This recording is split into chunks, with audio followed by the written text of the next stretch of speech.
I'd like to call to order the February 4th, 7 p.m. City Council regular meeting. Please join me for the Pledge of Allegiance. Pledge allegiance to the flag of the United States of America and to the republic for which it stands, one nation, under God, indivisible, with liberty and justice for all. Roll call. Here. Council President Henderson. Here. Councilor Grant is absent. Councilor Folsom. Here. Councilor Butterfield. Here. Councilor Langer. Here. Councilor Clark. Here. Thank you. Prior to the consent agenda, we will be removing under new business city recorder performance evaluation. We haven't completed all we're doing on it, and it will be brought back at the next meeting. Consent agenda, approval of January 7, 2014 City Council meeting minutes, approval of January 21st, 2014 City Council meeting minutes, Resolution 2014-004 appointing Jennifer Harlow to the Cultural Arts Commission, Resolution 2014-005 appointing Ramin Rukabash to the Cultural Arts Commission, Resolution 2014-006, authorizing the city manager to sign an operating agreement between the City of Sherwood and Meals on Wheels People Incorporated. I move consent. Second. All in favor? Aye. Aye. Opposed? Presentations. City Auditor Rob Moody with TKW CPAs and Consultant.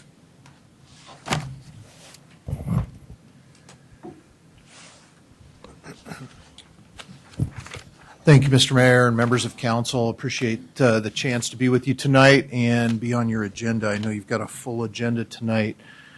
I guess a couple of things to kind of lead off. We just finished the audit. Well, we finished the field work a little while ago in terms of the city audit. The audit's been completed, delivered, and filed as of last week. There was obviously some turnover in the finance department this last year. You had a transition with the finance director. Some of those types of things lent itself to being a little bit of a delay on the issuing of the financial statements. But all said, the audit process went really well this year. Your staff, your finance director, the team in the finance department, your entire crew is to be complimented really in terms of being ready for us, being responsive to our requests. All of those things working together really make for a pretty smooth audit process, and I wanted to make sure that you all know that we appreciate working with your team. So thank you for that, and thank you to Julie.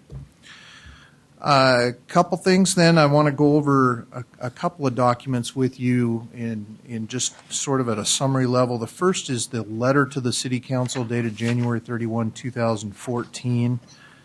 And this is what we call our SAS 114, or Statement on Auditing Standards number 114, which is one of our professional standards that requires certain communications with you as those charged with governance from us, your independent CPAs.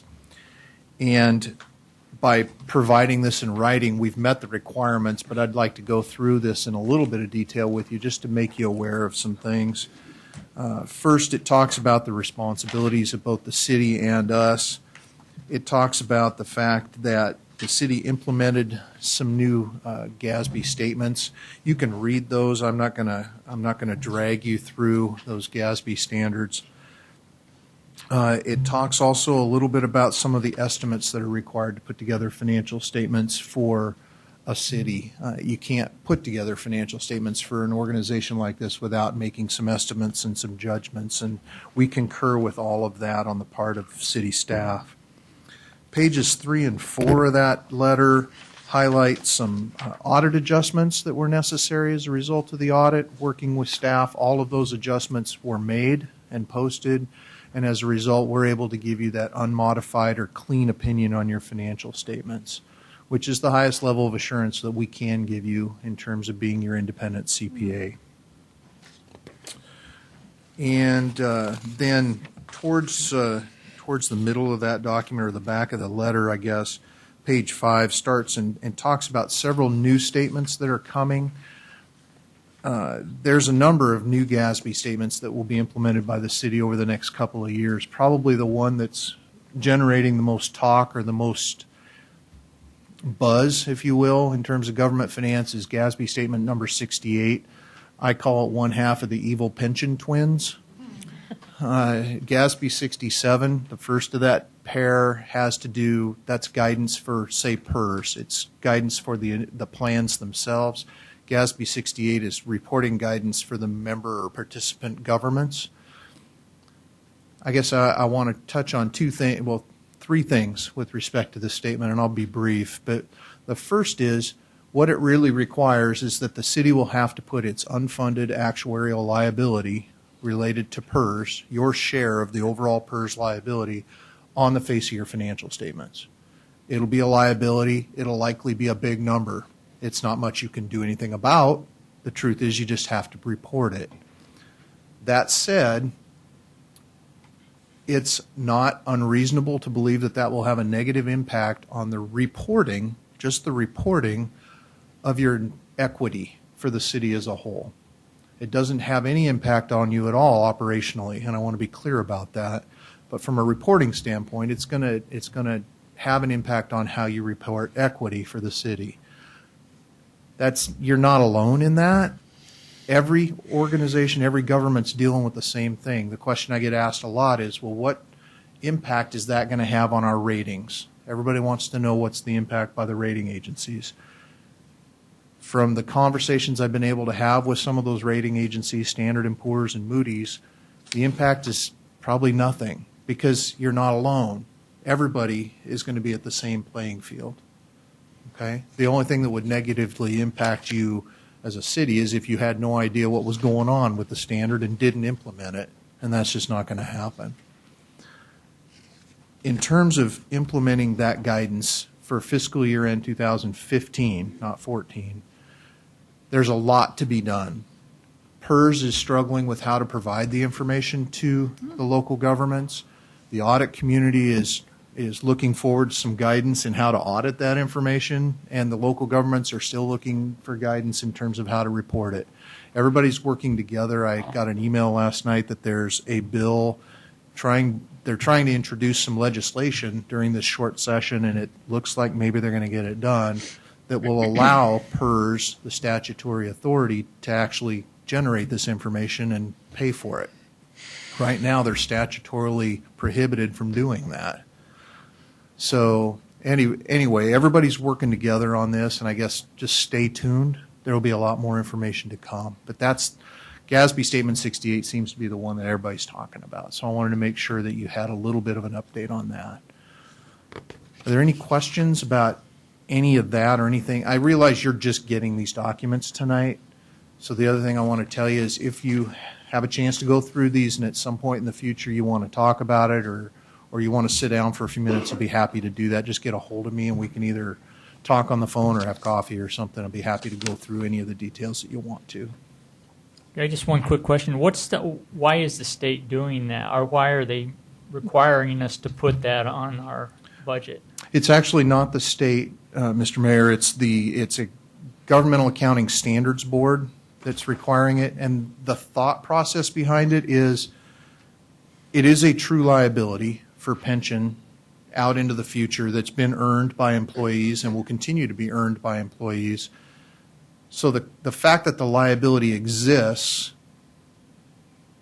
it's hard to argue that it's not a real liability, so they think it should be presented with all the other liabilities on the financial statements. It's been a for-profit thing for a long time.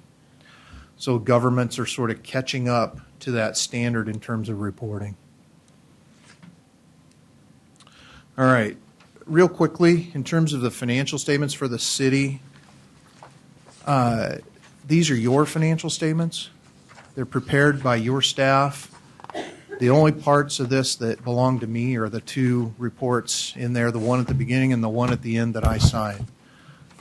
You can, again, be very proud of the financial statements. It's not an easy task to generate these. You take a lot of the information from your accounting system itself and go through the reconciliations and go through the machinations, if you will, to generate external financial reports.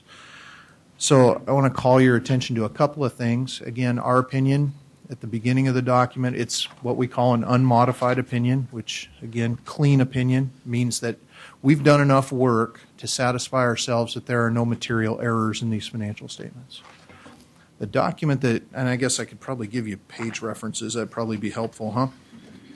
Beginning on page 4, then, is what we refer to as management's discussion and analysis. If you don't look at anything else in this document, I would encourage you to spend a little bit of time with that piece. It's written in non-financial language for non-financial people, really. It gives you a little bit of insight as to where you were last year, where you finished the year, and how you got from point A to point B. There's some real good information in there about kind of what happened with the city, and it's divided into some sections that, GASB says you need to talk about, and they tend to be the things that are most interesting to the people that are in charge of this stuff. So I'd encourage you to take a look at that as you have a chance.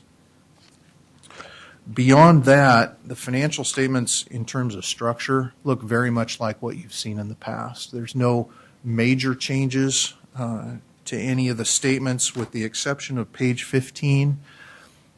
The statement here changed from the statement of net assets to the statement of net position. Ooh, big change. But again, that was the implementation of GASB Statement 63. It changed the title, and GASB Statement 65 that's coming this year will change some of the way things are classified within that statement. Okay. After those basic financial statements, you've got your notes to financial statements, and those offer a lot of good information to help explain some of the numbers and some of the items that are up front there. At the very back, starting on page 72, there's a report there that we're required to issue anytime we do a municipal audit under Oregon minimum standards for audits of municipal corporations.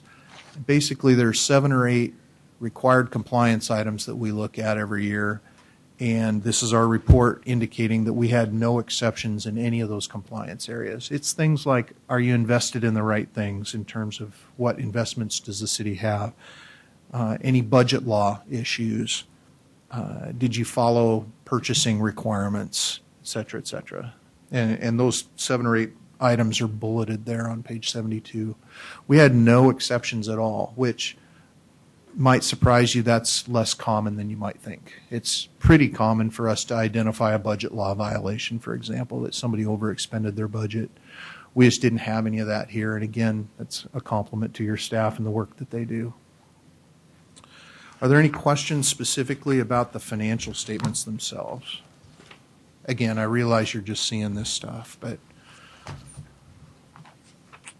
okay.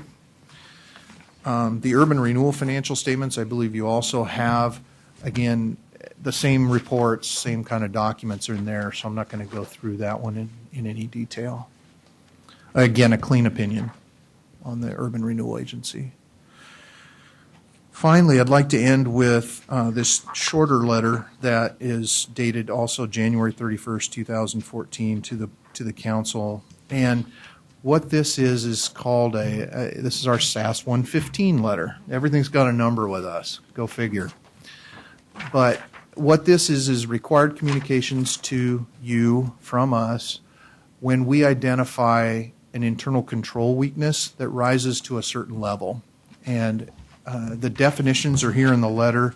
Basically, a material weakness in internal control is an item where it's reasonable to believe that an internal control weakness could occur that could potentially result in a material misstatement to the financial statements. It doesn't mean that it did. It means it could. By virtue of the fact that there were audit adjustments that were required that were material, we identified a material weakness in internal control. Something happened that allowed those errors to be made that needed to be corrected. What I tell everybody is the fact that we identified a material weakness is not the issue. What the issue is what you do with that information once you have it. We've had those conversations with staff. We're satisfied and comfortable that staff has a plan to correct these issues, and worked to identify them and has a plan in place to kind of go forward. So anyways, we identified three things there. One was around the review of the financial statements once they're prepared. And then a couple had to do with capital assets reporting and some things involved in capturing information regarding to capital asset transactions and the reporting thereof. That's really where the issues were. And again, we're pretty satisfied that we won't have to bring these back as issues next year. When we do our audit next year, we will look and see what staff did and close that loop. That's part of our audit procedures. Are there any questions about any of those items? Wow, you guys made this easy on me this year. That's really all I had. That completes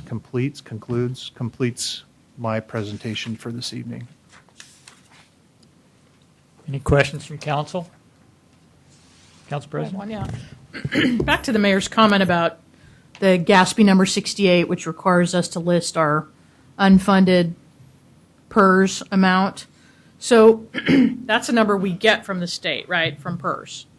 And that number projected out is how we establish our PERS rate for 2 budget years? Okay, so every 2 years it's changed based on our unfunded liability. That's a piece of the calculation. Right, a piece of the calculation, and then our other liability. So they want us to put that into our budget and our financial reports, correct? No. Actually, it won't impact you budgetarily. The only thing that would impact your budgets is the amounts that you pay for your rates. Right, the rates. That liability is simply a reporting requirement at the entity-wide level. Again, I want to make it clear that it's not an operational issue, it's a Right. reporting issue. So where will we record it? On the you won't actually record it in your financial system. The only place it will be reported is in this book. Okay. And it'll just be recorded as a whole liability? Yeah. It won't be parceled out by department or? That's correct. Okay. And it also, there'll be a footnote that describes it all as well. Okay. That help? Yep. Okay. Thank you. You're welcome. Any other questions? Thank you all. Appreciate your time. Thank you, Rob. Our next will be public hearings.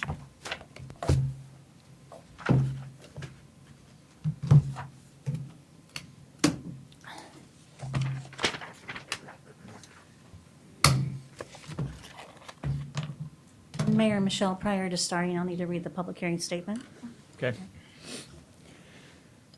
The Sherwood City Council will hold a public hearing this evening to hear testimony on an item on the agenda, ordinance 2014001, amending the comprehensive plan and zoning map to redesignate a parcel from general commercial to high-density residential. The purpose of the hearing is to receive testimony on the above said item. The hearing will be conducted as follows for this evening: is to hear a staff report, questions by the council for staff. The public hearing will then be open, and the applicant will begin providing testimony, and we'll have 30 minutes for that testimony. That time will be divided between the testimony and rebuttal afterwards. The next testimony will be received from persons in favor of the application with a 4-minute limit, persons opposed to the application with a 4-minute limit. Rebuttal from the applicant will follow. The hearing will then be closed and no other comments will be received. Final questions from staff will follow, and that will be followed by questions of the council.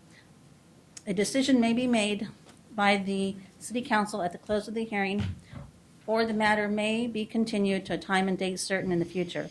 If the matter is continued to a date certain in the future, this will be the only notice of that date you will receive.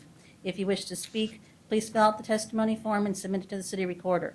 The mayor will recognize those persons wishing to speak, and any questions should be addressed through the mayor.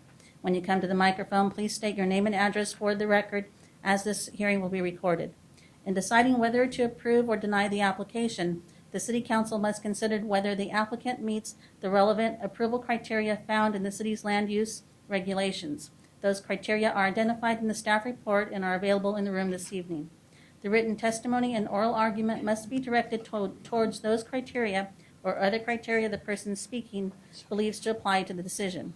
Failure to raise an issue with sufficient detail to afford the City Council, the applicant, or the parties an opportunity to respond to the issues precludes an appeal to the Land Use Board of Appeals based on that issue. Failure of the applicant to raise constitutional or other issues related to the proposed conditions of approval with sufficient detail to allow the City Council to respond to those issues precludes an action for damages in circuit court. At this time, I would like to ask the members of the City Council to disclose any ex parte contact, bias, or conflict of interest. Please indicate the nature and extent of the ex parte contact, bias, or conflict of interest, and indicate whether you intend to participate or abstain from the hearing. Nothing? No, thank you. We can now get the staff report. Thank you. Good evening, Council. Mayor Middleton. So we have two issues before the Council this evening. I'm going to talk about the first one, and then we'll come back and do this again for the second ordinance. The first issue before the Council this evening is a zone change on a property from general commercial, and the request is for high-density residential by the applicant. The subject property that we're talking about this evening is located right here. It's on kind of the northwestern side of Highway 99W by the Meineke intersection. This is Cedar Brook Way, located right here. It's a right in, right out, and this is Meineke.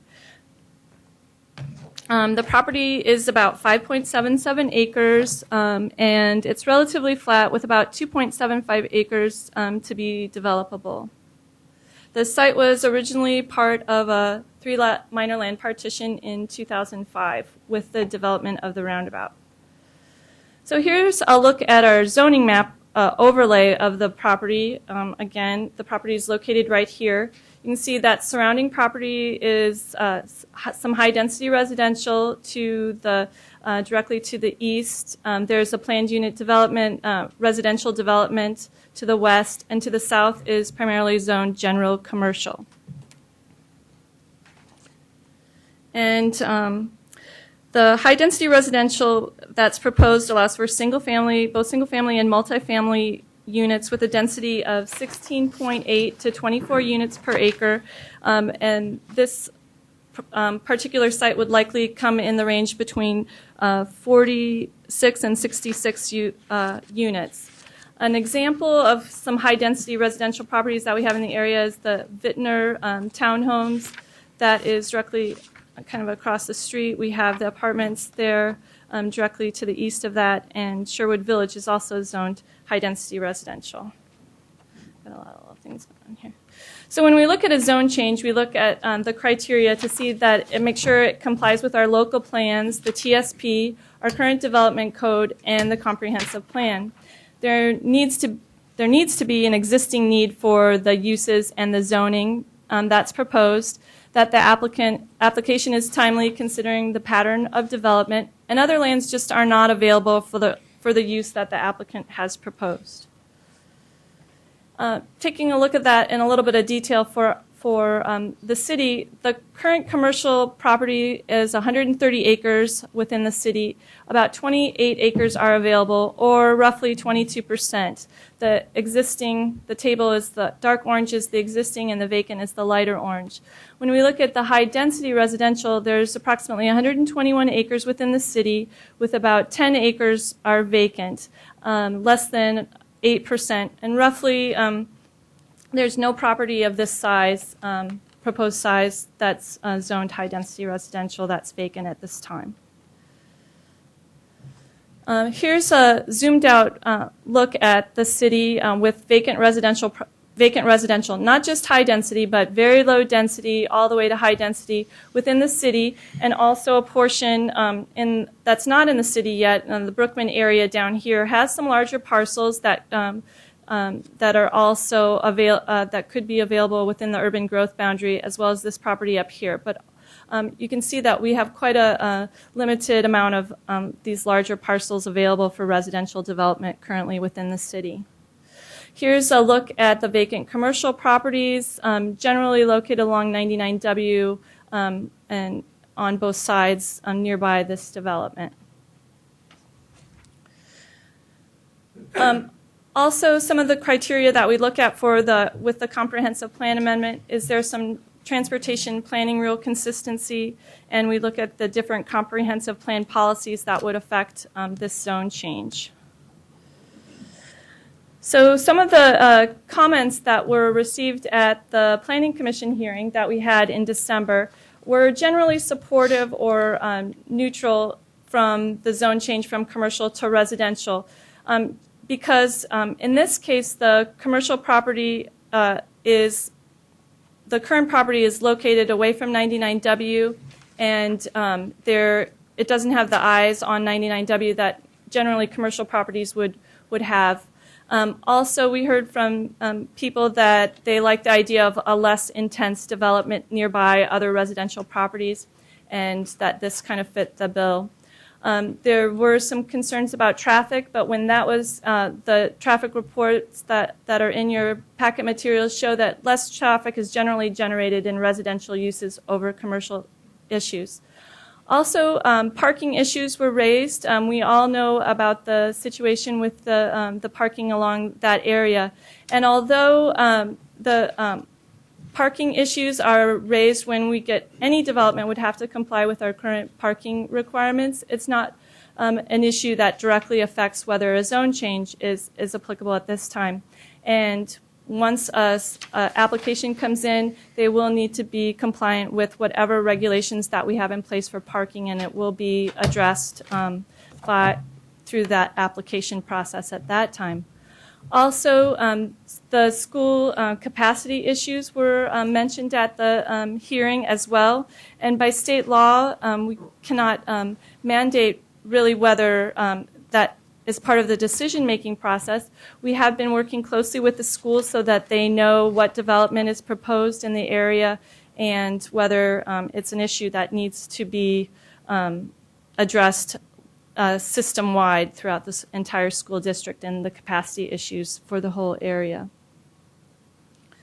So with that, the Planning Commission recommended approval of the zone change. They thought that the site was suitable for residential over commercial zoning. They saw that there was a general need for smaller lot, single-family attached and detached homes within the area, and thought that this site would be suitable for that. They also were supportive of finding that excluded multifamily developments on this property, and that was part of their recommendation. And in considering that that wasn't part of the initial staff recommendation, because high-density residential generally allows multifamily developments, they found that the information in the economic analysis wouldn't be supportive of apartments, that the analysis showed specifically these single-family homes were where the need was suitable for the city. But it also ties up the property so that not all of the generally permitted uses are available for a particular site, is the other side of the coin there.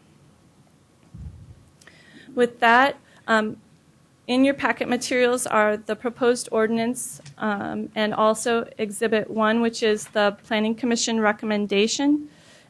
Exhibits 1A through 1H are all of the information that the Planning Commission used to make their decision. We have the information from the applicant as well. And at this time, I'll take any questions that you might have, or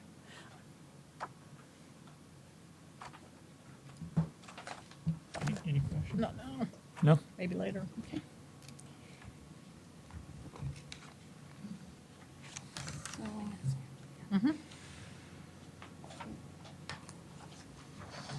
Okay, now the applicant will have 30 minutes.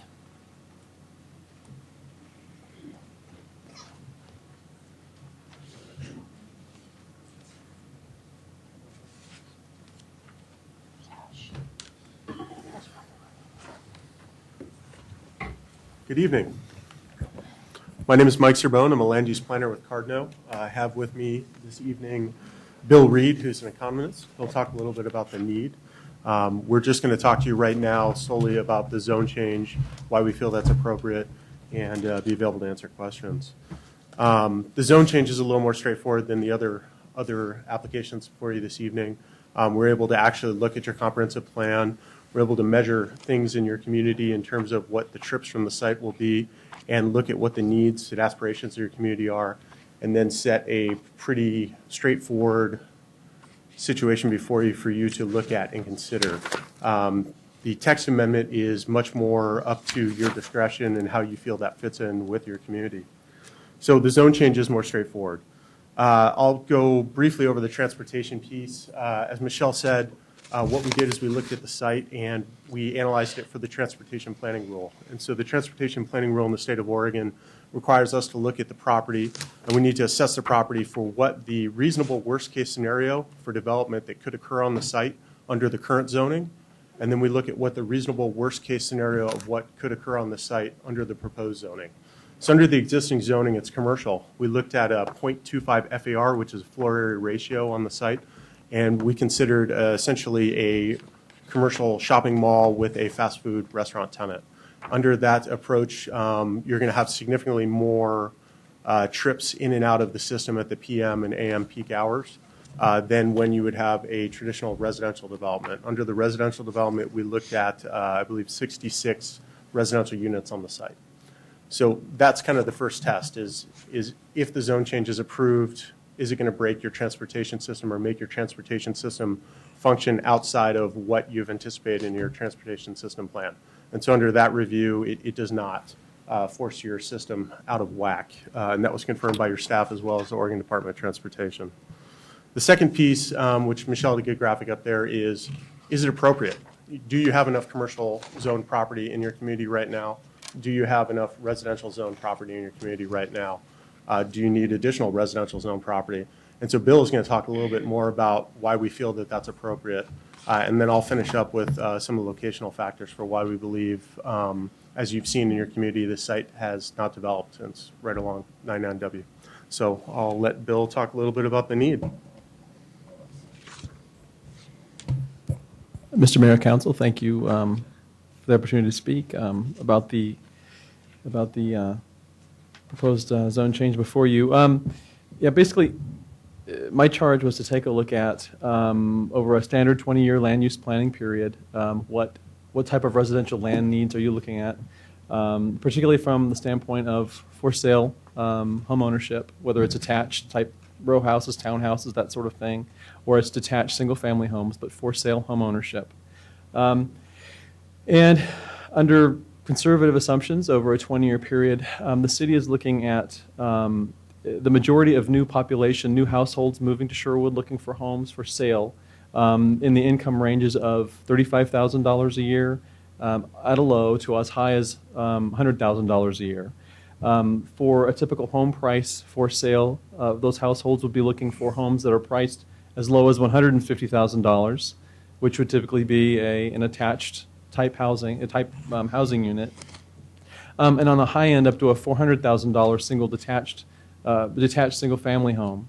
So some on the more high end, but honestly, the single biggest growth in households for Sherwood for the next 20 years really are in what we would consider more middle-of-the-road, moderately priced homes, which throughout the metro area is being met with attached single-family or detached with relatively smaller lots in kind of a higher density community type development or infill, for instance, in Portland, but in a suburban location, very much a mix of higher density residential, detached single-family, and attached, all for sale.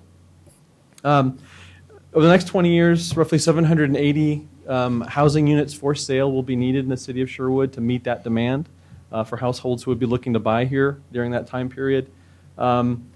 We basically taking a look at the supply of land inventory that's currently zoned high-density residential. I think it was pointed out that there are roughly 8 acres available, gross acres, but once you account for, I think there was some that was publicly owned, when you account for natural resource issues on site, wetlands, what have you, we actually found, going through your inventory, there's really only just under 3 acres of actually buildable high-density residential land, which is highly insignificant compared to the amount of demand or need you're going to see from households who are going to look to buy a home in Sherwood over the next 20 years. So, having said all that, the basic numbers are that the amount of demand from households moving here is significantly greater than the amount of land that you have available to meet that need. And there's certainly nothing in terms of anything of size that will allow a builder to come in and build homes of different sizes and prices for the different household demographics that are looking to move here and buy a home over time. And so that's basically my finding. Thanks, Bill. So, as Bill said, you have a need within your community.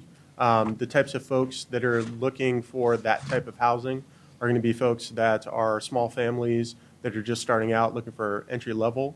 And then you're also going to have people that are looking to downsize. The kids are leaving the house. They're looking for something that maybe has a smaller yard, don't really want to deal with the yard work. And then you're going to have some folks that are in my demographic who may be single and like to do things on the weekend. So again, don't want to maintain a yard.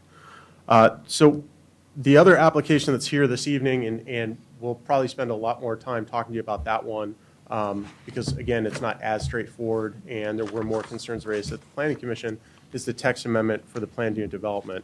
And that is pretty integral to the development plans for the site because again, what the client and the land developer intend to do with the piece of property out there is build single-family detached homes and attached homes on small lots. And right now, your current PUD ordinance requires 5,000 square foot minimum lots, which would effectively preclude that.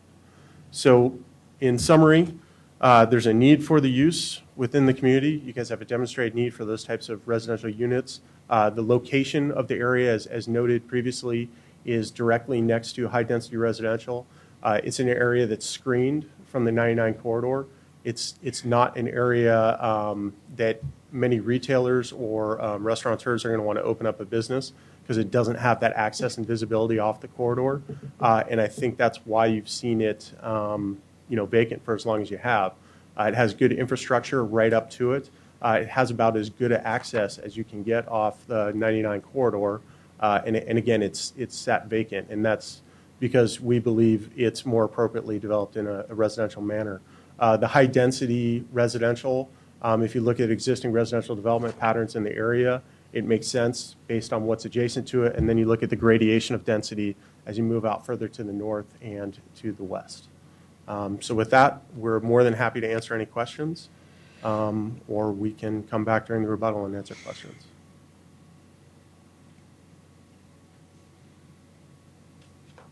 We can wait till rebuttal. I guess nobody has anything right now. Thanks, sir. 20 minutes anyway. Do I have anybody that's going to speak in favor?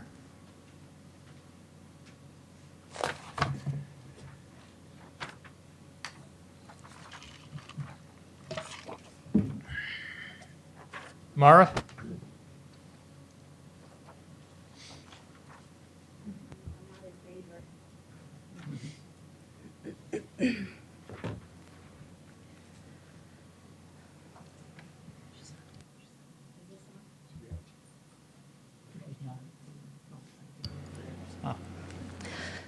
Mara Broadhurst, 28440 Southwest Lad Hill Road, Sherwood, Oregon. Sherwood has never been fond of apartments, but rezoning general commercial land to HDR, then not allow apartments, is the most creative deterrent yet. The building fees have always discouraged apartment builders in the past, and developers preferred the more lucrative single-family lots. The first vision the City Council voted for in this area was to rezone the land the Cedar Creek apartments were later built on from HDR to general commercial. Combined with the existing Handley general commercial, it would create 20 level acres capable of attracting prime general commercial use. This didn't happen, and the next approved plan for the Handley commercial was for 2 Class A office buildings, which are built, and an elder care facility with its own parking provided on site below the building. That plan partially happened, leaving the area's best, maybe not perfect, 5 acres of commercial capable and ready to develop and provide services. We own commercial property in the neighborhood, and the other rezones to general commercial have made development in this area hard to get started. This will further stifle development and devalue the other commercial land in the process. I guess we're supposed to be happy about this rezone eliminating some of our competition, but commercial development depends on location and needs other businesses to attract and make a success of the area, especially at major intersections. A lot of public money was spent improving the 99W intersection, building the traffic circle, and city paybacks for the built section of Cedarbrook Way. Taking advantage of the distressed fire sale commercial price and infrastructure improvements, then rezoning and amending the code to allow the smallest single-family lots possible to maximize profits makes this application feasible, but not in the city's best interest. The policy we were always told was that no rezone from 99 commercial land to residential was warranted, and that any residential use on commercial land would be secondary or behind the commercial use.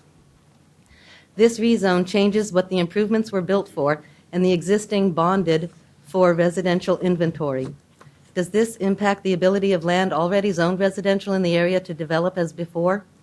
Please make sure to protect those rights first before granting new entitlements. We received notice of the latest revision site plan for a 66-lot HDR PUD. 18 are detached on about 2,200 square foot lots, with 2 hanging off the wetland buffer side and accessed by the traffic circle. The remaining 48 are attached row houses on about 1,500 square foot lots. There are many street, sidewalk, and setback variances the PUD will allow, and new issues with the alley and the substandard street connecting Meineke and Cedarbrook Way. Pulling on and off Meineke Parkway from this street will confuse merging 99W traffic. Clogging up the rest of Cedarbrook Way with parking might make up for the lost spaces from the McFall subdivision driveways and developing the traffic circle stubs, but not provide for this new impact too. If this rezone is allowed, every advantage an HDR PUD can give a developer will be made use of. Does this really help the problems or benefit Sherwood? Don't sacrifice a valuable commercial location when there's other land zoned residential where the idea of smaller lots can be entertained. Maybe the city will zone some of its 20 acres on Elwert for such a project, or the land in the Brookman Concept Plan zoned MDRH.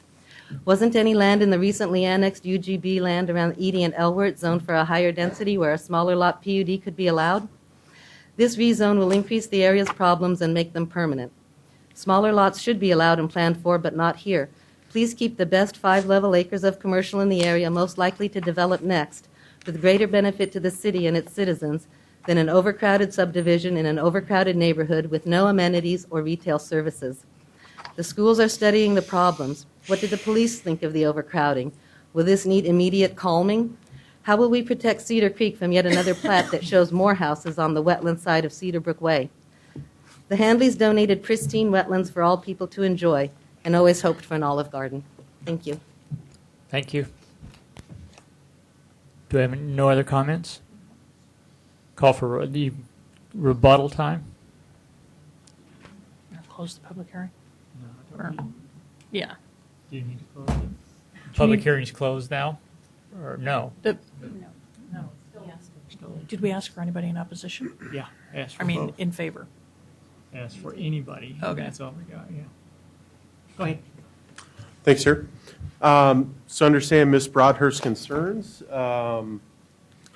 Again, the area has been zoned commercial. It is not seeing any activity. Typically, people who want to maximize the value of their property would rezone it to commercial. Commercial can typically bring you better values on the property. In this instance, the property is located in such a situation, while it is flat, it doesn't have the access and visibility to the 99 corridor that really would make that a viable commercial piece of property. The concerns about the planned unit development, those are valid concerns. A planned unit development is a process where an applicant goes through and requests variances or adjustments to your standards. The text amendment that will be before you later on this evening, I think addresses those concerns very well, because it provides you as the community a lot more discretion on how you issue a planned unit development decision. Right now you have clear and objective standards in your code that an applicant would need to meet. Under the proposed revisions, the applicant would actually have to demonstrate compliance with your comprehensive plan, which would be all applicable goals and policies that the reviewing authority sees appropriate to apply to the site. So it actually affords the reviewing body, in this case, which would be your planning commission, ultimately you if there's an appeal, more discretion in how you allow for those deviations from your code. The applicant would have to demonstrate that the planned unit development is actually meeting the goals and policies and the vision for your community that's articulated in your comprehensive plan. The reason I wrote it that way is because I do believe it gives you, the community, a lot more control over how that land use application is reviewed and approved within your community. Under the current planned unit development approach, there is some discretion. It allows for deviations from the standards, but it does not tie back directly to your comprehensive plan. So understand Ms. Broadhurst's concerns. Again, I think we've demonstrated that in a 20-year planning horizon, you have a need for high-density residential. High-density residential, as most land use planners know, is best suited in close proximity to commercial services, clustered in other areas where you have that type of development, and putting it on the edge of your urban growth boundary or out in an area that's undeveloped is not probably the most appropriate location for that area. And again, you'd still be left with a piece of vacant commercial property on your core. I'm available to answer any questions that you guys may have. We can bring Bill up if you have questions about, again, the need and why we think it's appropriate for the rezone. Questions? Good. Do you have any preliminary idea of what type of facilities you're going to be building, what they look like? We do. We were going to show this to you as part of the text amendment proposal because, again, that's really strongly tied to why we requested the text amendment, that minimum lot size and that removal from your planned unit development ordinance. And so we do have a lot layout, some examples of what the housing stock would look like on there. And then also, the other concern that we heard loud and clear when we were in the Planning Commission, there's an existing parking problem. The community's concerned about parking. The commercial neighbors in the area are concerned about how potential development could impact their parking. So, we've looked at that and studied that as well. So we have that information for you as well.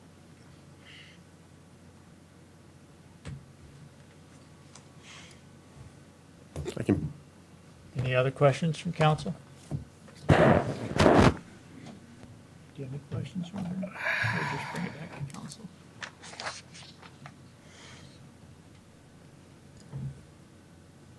None, then we'll just bring it back to council now. Close the public hearing. Thank you.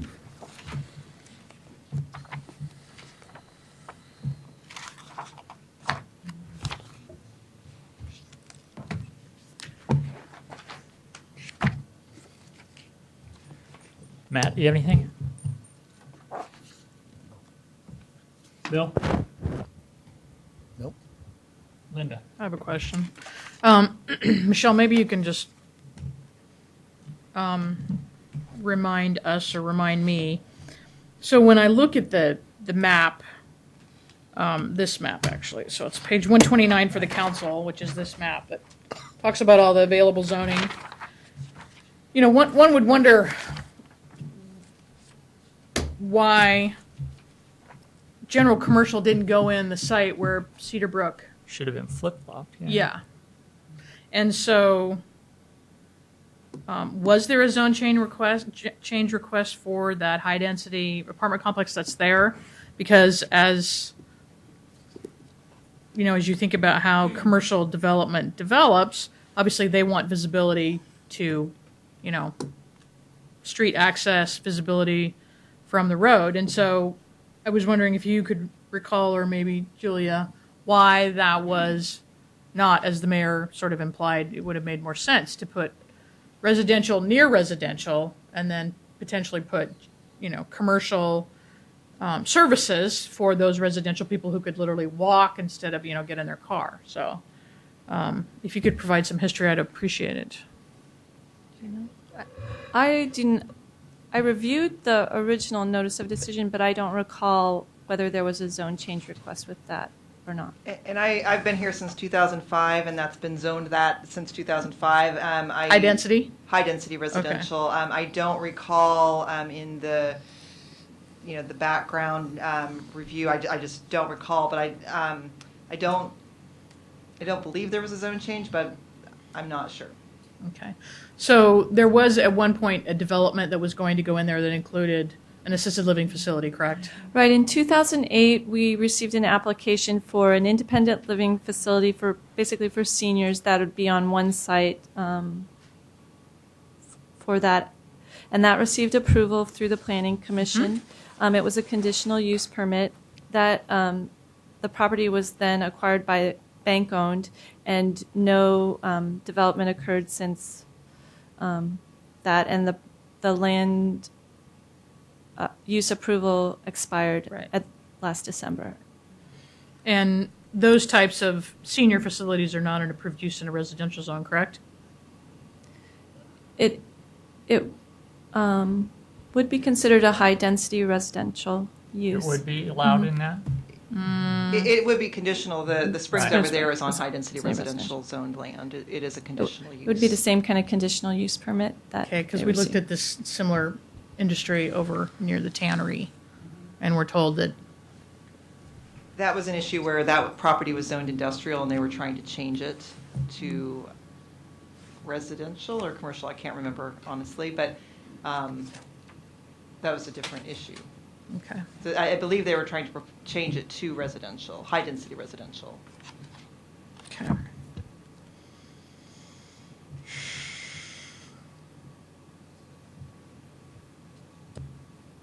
So the reason why this is a two-step process is if the council wants to make a decision tonight or get more information, we're under a time schedule, correct? That's correct. This first zone change is quasi-judicial, which Right. requires the 120-day clock to run, which expires on February 13th unless granted a continuance. So we have to have a final land use decision by the local government by that date.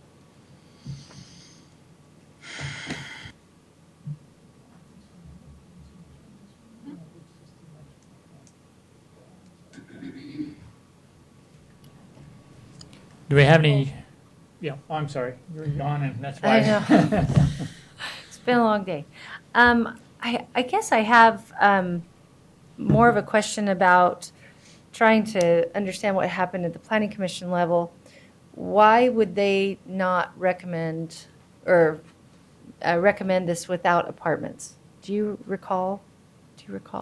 What was They their just big didn't concern? want more apartments. There was the parking issue was a lot of it. The and- parking, well, that would have been my guess, is that the parking Well, would they have been a big just issue. didn't feel it would fit into that location. Was Julie, you'd have more information on that, or actually, I can remember which one were you there. Well, we both were there, but Right, so was I. Michelle's the planner on the project, but I'll chime in and she can add.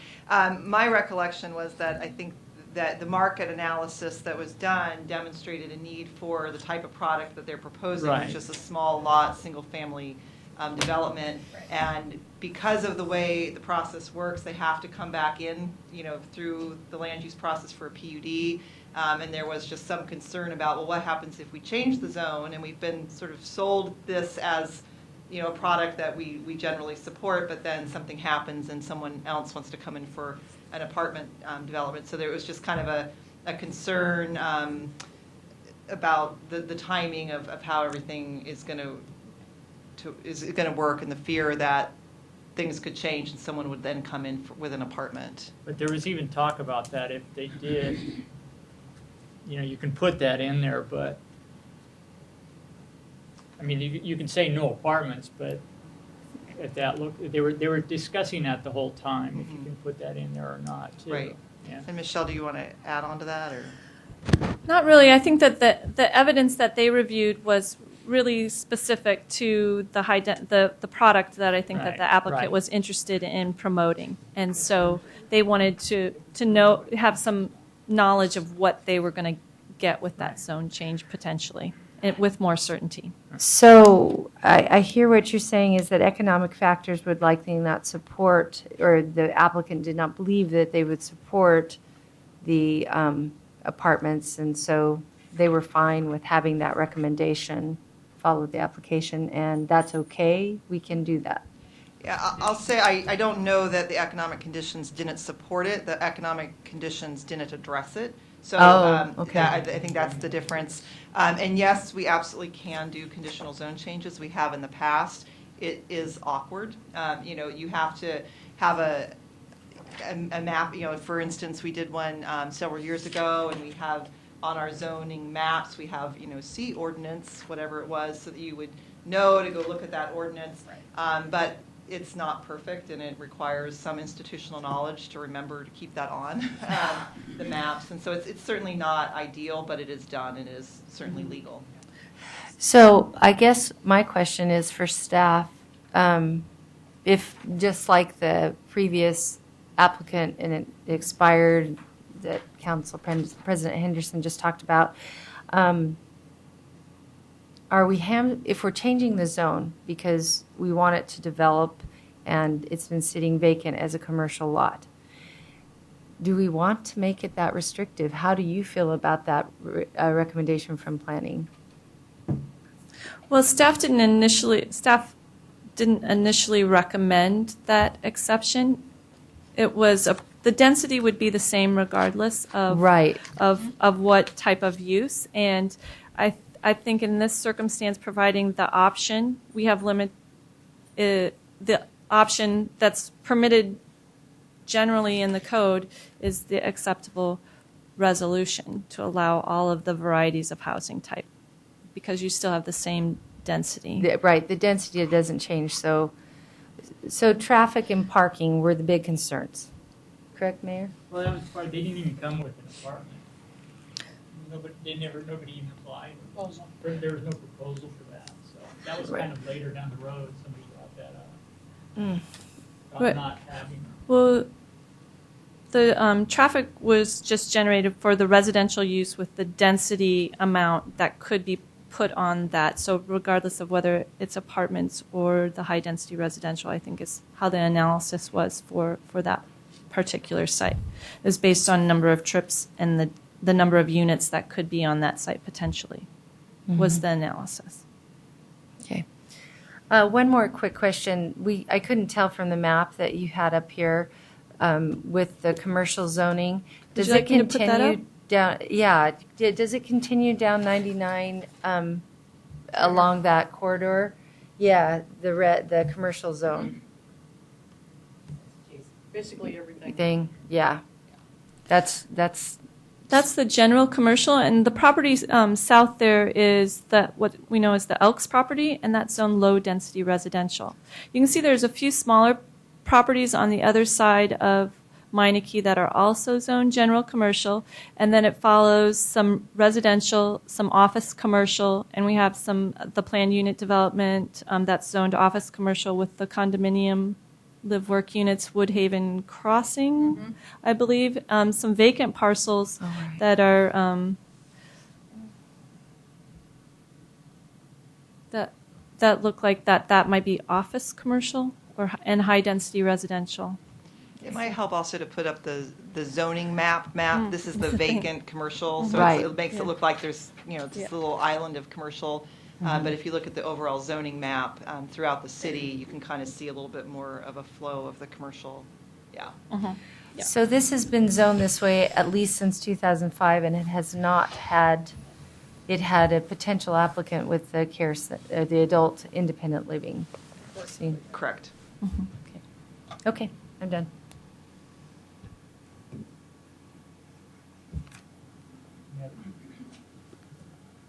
Any other comments?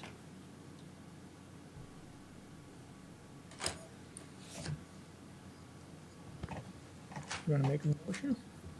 I just want to ask one more question. So when the Planning Commission considered traffic impact analysis from changing it from general commercial to residential, the traffic impact actually goes down, given what they've proposed conceptually, correct? Yes, Yes. that's my understanding. And part of that is the way, yeah, I'll let Michelle respond to that. But yes, that's my understanding. Right, and let's see, the specific numbers. Let's see. I don't know if I have. While she's looking at that, I'll just, the way the transportation planning rule works is you look at the reasonable worst case, and you have to make sure that you're not changing it. So it's not even necessarily what specifically they're proposing, but they look at the reasonable worst case for the existing and the reasonable worst case for the proposed, and that's where the numbers actually go down, because the commercial impacts are potentially much greater than a residential impact. what we did when we got the application in, we reviewed the traffic analysis, and we staff discussed this with the city's traffic engineer, DKS, and we had them write a scope for the applicant that basically took, normally the traffic impact is looked at the PM peak hour. Well, if you've got a development that has a lot of families involved with it, when is the peak hour traffic flow really occurring? Usually in that area, because of the schools locally, it's a morning hour commute time, because in the afternoon, kids get off about 3:30.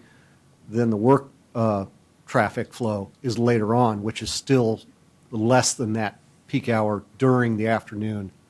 So what we did is we had them write a scope and check the traffic flows during the morning hours, so that we actually peaked out the maximum flow, not only from the local area, but also for the pass-through traffic coming from people dropping their kids off, to see what the impacts were locally.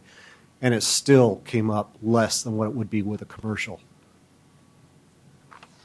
Okay. And do you have a percentage or a guess? How much less? It didn't change it by much, but I'd have to go back and I'd have to review. I don't have the numbers right offhand. Okay. But I do remember. But it is that less. It is less. The impacts were not significant enough for us to warrant doing something as far as a traffic impact project. And during the planning commission, did we have many members from the community come in and have concerns about this turning into residential versus staying general commercial? There was one person that lived in the neighborhood that was primarily concerned with the issues that we talked about earlier, the parking and the schools, and really took no position, or she said she was neutral, basically, and appreciated that she understood that commercial would likely be, would have more traffic if that were to be the use there. Okay. Just the one email.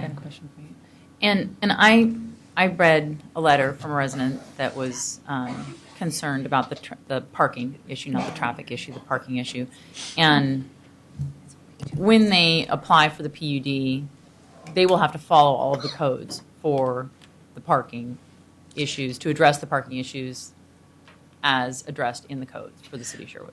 Right. It will be, and to clarify a little bit, it'll be reviewed first by the Planning Commission. They'll take a look at the application, and they'll review all of the parking issues and concerns specific to this site.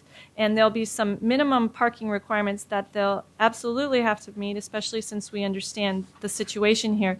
But there are other alternatives that you could go beyond that, because it's a planned unit development, to see what's happening there. And so then it goes before they make a recommendation to you, and you approve the overlay for the planned unit development in that case, and take another look at it again in the final development plan with the Planning Commission.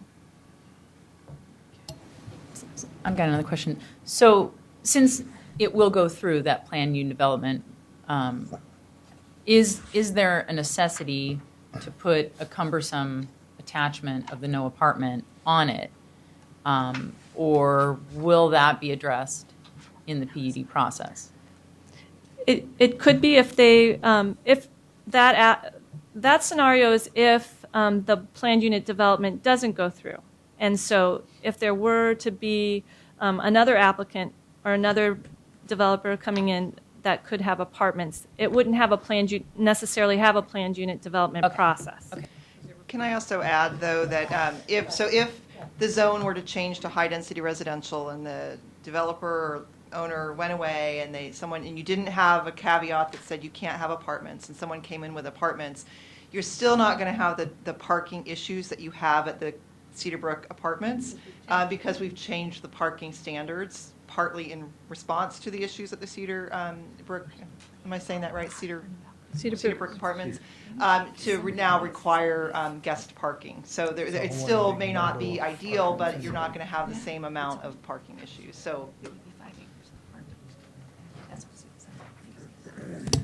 I have one other question. So I'm a little confused. Our code requires the developer to have a neighborhood meeting, right? And so the developer's having a neighborhood meeting next Thursday. So any information that he gathers, we won't have that information. For example, concerns that we had about, I know this is not a city function. This is a function of the developer, right? So obviously they'll have community members who will come out, because some of them have already called me, and they're concerned, and they're looking forward to going to the meeting. But any data or concerns that they have may or may not have a bearing on our decision, but that could change the nature of how you've advertised the neighborhood meeting, could it not? So with this application was for the zone change and the text amendment. Right. And they held a meeting earlier this fall about that particular issue, not necessarily the planned unit development. Okay. They're going ahead with their planned unit development process, and with that process, before an application comes into us, we ask that you hold a neighborhood meeting to get input so you can maybe change your plan a little bit before you submit a formal application to the city. So that they're moving ahead with their planned unit development process ahead of the gate a little bit in terms of this process. So they've already had a neighborhood meeting concerning the zone change and the text amendment. And that information is in your packet as well, and the response, and they can speak to that, what issues were brought up at that particular meeting this fall. Right. And that has more to do with the second ordinance that we're considering tonight, which is the text amendment regarding the PUD. Well, the zone change was affecting the 1,000-foot property. Notification. Notification. Right. And then also the text amendment would be citywide. It would be any property. Right. It's available to that meets a certain size limitation in the limitations. And Right. there was no specific neighborhood meeting concerning a legislative action. Right.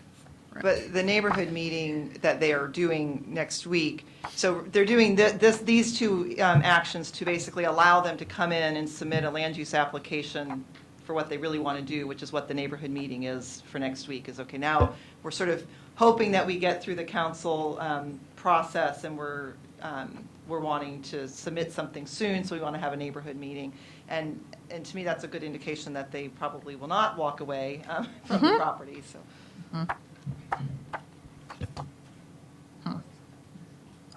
So I'm Go ahead. hearing that the density and the traffic would be similar with the product that the applicant had presented at Planning Commission as compared to the apartments. Similar.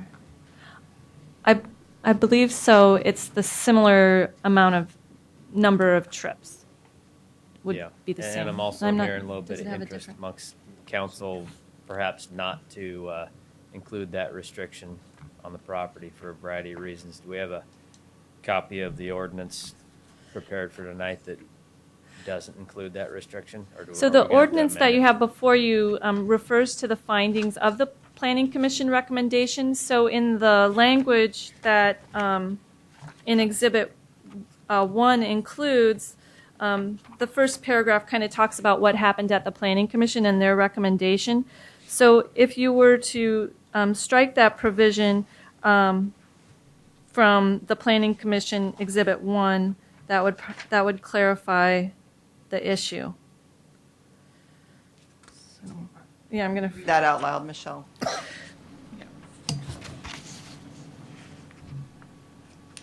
So it says, after considering the staff report, applicant testimony, and the public comments, the commission recommended approval of the zone change as proposed, and then would likely strike, but with the limitation that the property could not be developed as multi-family residential, a use traditionally permitted in the high-density residential zone. So you want that struck from that? It's not written in the ordinance, though, is it? It's not in the ordinance, it's just referred to as a finding in the Planning Commission recommendation. But I think that the concern is that if this PUD doesn't come through, then, their recommendation is that they did not feel that an apartment complex was a use that they felt attractive. And what they're proposing is not that, but of course, as Julia said, if we strike it and for some unforeseen reason their PUD doesn't go through, it opens us up for an apartment complex, which is what they are recommending they don't want. So I don't know how other people feel about that. Well, an apartment complex is an approved use in the high density. How many, Brad- oh, sorry. That's okay. Go ahead.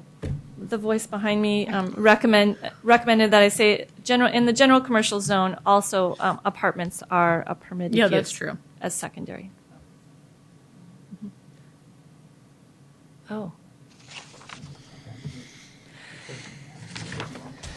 So what I heard you say earlier about the Planning Commission's concern about apartments is it came along later. Is that right? Through the course of the deliberations and the discussion. deliberations.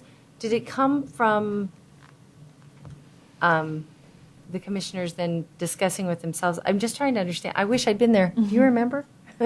What because I'm leaning towards striking that because I look at Sunfield Lakes and the development up there beside it, and it would not be that. Sunfield Lakes has got to be more than 5 acres, and this is what we're really talking about. Right. About that amount of property together. About 2.75 for this section, but Cedar Brook Oh, is already, including that, I think is a little over, what do they have, 8 acres. Oh. It's considerably larger.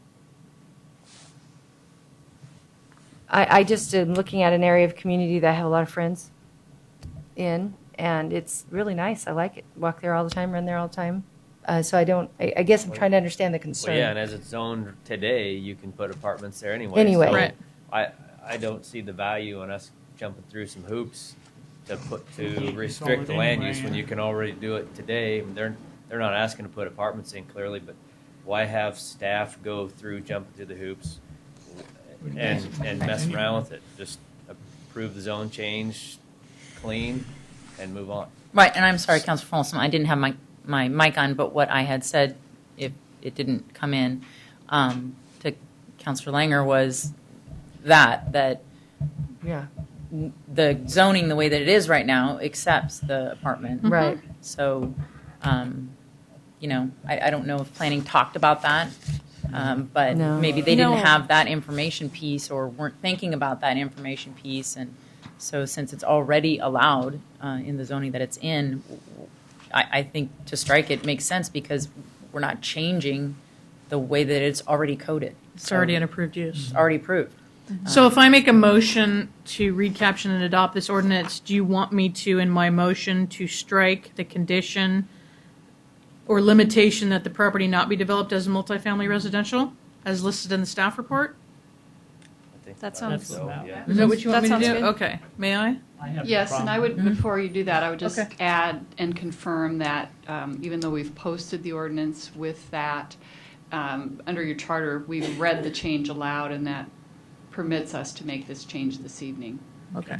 So I move we read, caption, and adopt ordinance 2014-001, striking the condition listed in the third paragraph of the staff report that limits that the property could not be developed as a multifamily residential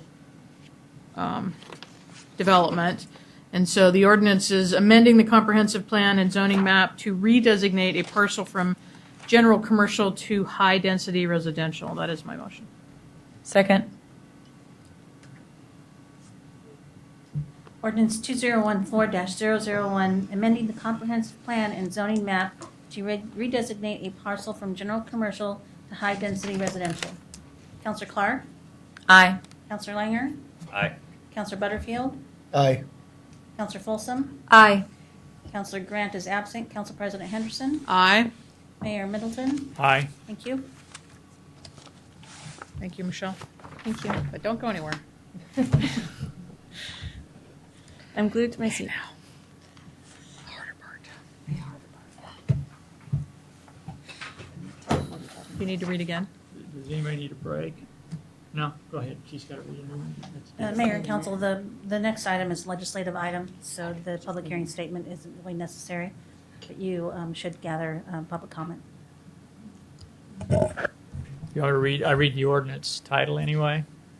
Yes, please. Ordinance 2014-002, amending section 16.40 of the Zoning and Community Development Code relating to planned development units. Go ahead, Michelle. Thank you. So, to reiterate, we're here to talk about the planned unit development changes that are proposed by the applicant. Planned unit development standards generally require 5,000 square foot minimum lot sizes for single-family homes in all zones. The applicant is requesting that this provision be removed from the planned unit development standards, or PUD, we like to call it PUD. So to step back a little bit, what exactly is a planned unit development, or PUD? They're considered on 5-acre parcels that have some challenges to development compared to other available properties. They allow the applicant to apply flexible design standards that result in greater public benefit than a strict code enforcement of certain provisions. They provide an innovative plan for development, a variety of housing types. There needs to be areas of open space that are generally greater than what would be required in a standard subdivision of 15% for planned unit developments. The underlying zoning applies, and as well as the density applies to the standards as well. And it's reviewed and approved by both the Planning Commission and the City Council for approval. Some examples of planned unit developments currently in our community. This big one is really Woodhaven. We have Arbor Terrace, Miller's Landing, Arbor Lane, and Sherwood View Estates are all examples of planned unit developments within our community. Again, I wanted to show you the areas of vacant residential land that this could apply to in the future. We have the Brookman area to the south and also the properties within the city boundary. Remind you a little bit about the properties east of Murdoch. Could also come in for planned unit development application, but we've put some standards in place that limit that development, as well as the density within the area would still apply. Criteria for the text amendment is basically the same. It takes a look at our transportation planning rule consistency and some of our comprehensive plan policies, identified especially residential land use and availability of variety of housing type, which is important in the plan. So here's the proposal, the planned unit development. For planned unit developments only, remove the minimum lot size and add the language that you see here, that they're not subject to the minimum lot size, but the applicant must demonstrate the proposal meets the purpose and intent of the zoning and development code as well as the comprehensive plan. So there's those restrictions in place for that. So the Planning Commission recommended denial of this application of the text amendment. They discussed that they thought that this 5,000 lot minimum standard should be a policy decision made by the City Council. And if the City Council were to consider approval of the text amendment, they recommended considering a sunset provision, like Ordinance 2004-007, which is Exhibit 1H in your application materials. They during deliberations, they talked about Arbor Terrace, and this is what they applied for that development that you might be familiar with that's over by the Target area. They thought that that was a good use of the provision for reducing the minimum lot size, and that it was a product that was reviewed by the Planning Commission and the City Council, and it looked over time that it stood the test of time, really, that it's a good development in the community. So before you this evening, you have the proposed ordinance. I've included a sunset provision that the Planning Commission talked about, and then you have the same exhibits before you that were in the earlier ordinance with the Planning Commission recommendation as well as the attached exhibits. And I'd ask that you hold a public hearing on this particular ordinance.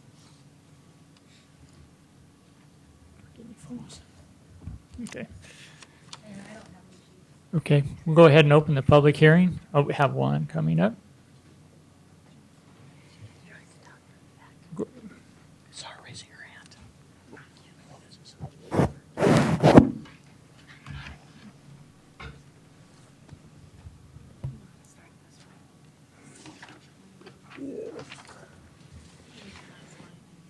want you to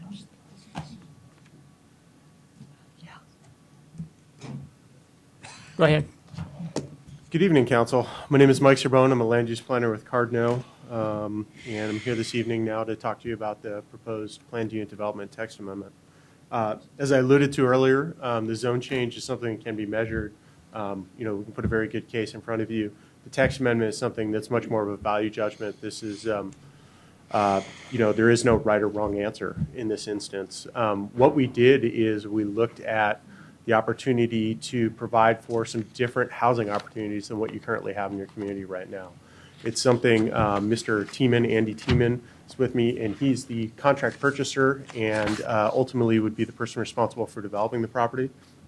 And he's going to show you some examples of, how the site can be laid out, consistent with what we've talked about so far, and then show you some examples of the product as well so you can get an idea of what the potential is for your community.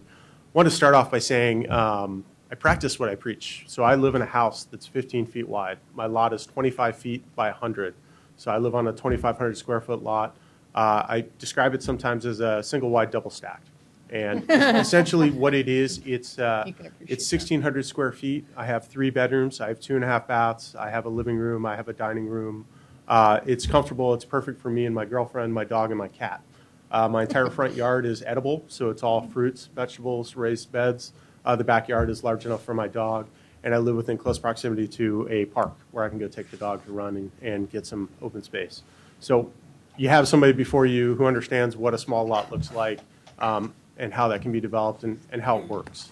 Currently, the way that your zoning code is set up, it effectively precludes the ability to do that in your community. So if I'm a first-time home buyer or somebody looking to downsize in your community, my options really are single-family dwellings, if I want to own, single-family dwellings on a 5,000 square foot lot, or a condominium. And for some people, that's just not really a very good option, or a townhome as well would be the other option, attached product. So one of the things we looked at was how could we reach our goal? And we're not going to lie to you, we have a goal in mind that we want to try and get to. So some of the things we did look at is we looked at, well, we could reduce the minimum lot size in the actual base zones. Well, that didn't make sense because this is probably not something that you want throughout the community. We wanted to give you, as the decision makers for the community, the most control over the decision as it happens. And the planned unit development seemed like a very good vehicle. It limits it to the application of lots that are 5 acres or larger.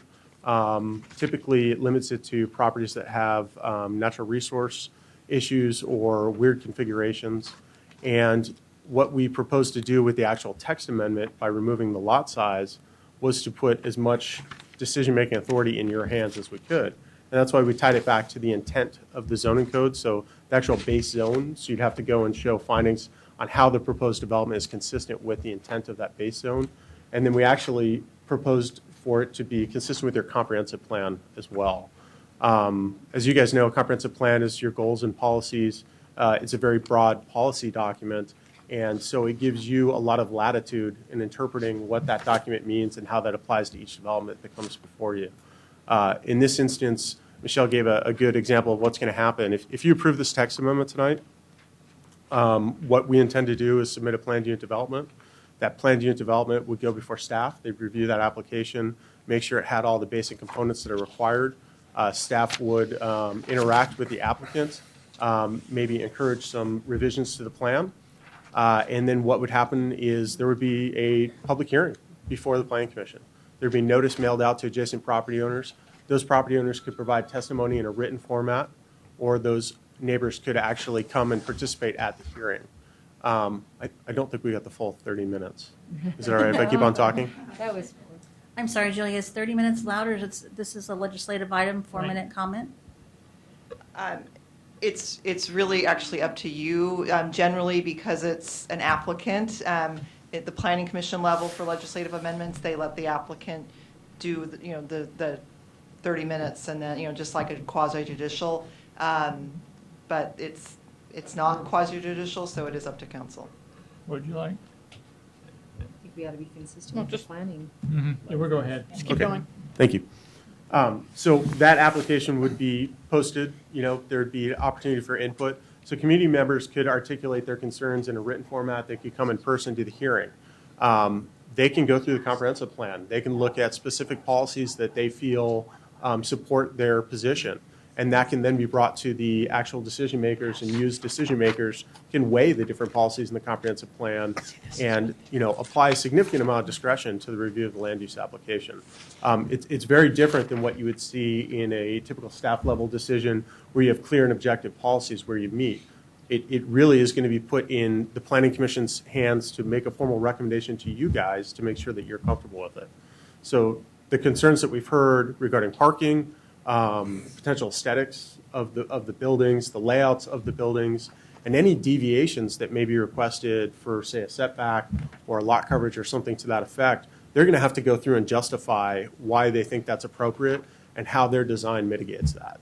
I understood the concerns that we heard at the Planning Commission. They were concerned about approving this without really understanding how it could impact the community and how it could apply to other properties in the community. And I'm here to tell you honestly, I think it gives you a lot more control over what actually occurs in your community. But that's up to you and your staff to discuss. I'm going to let Andy go ahead. Andy Tiemann from D.R. Horton. They're the contract purchaser for the site. They are the nation's #1 home builder, and they have done product in your area, and they're very excited about developing this site. I'm going to let Andy talk a little bit about the site plan he's pulled together and the product that he's got out there. Good evening. My name is Andy Tiemann. I'm a project manager for D.R. Horton. We are under contract to purchase this property, hopefully with these approvals tonight. And so we looked at this property and wanted to build single-family detached and single-family attached. And directly to the east are apartments.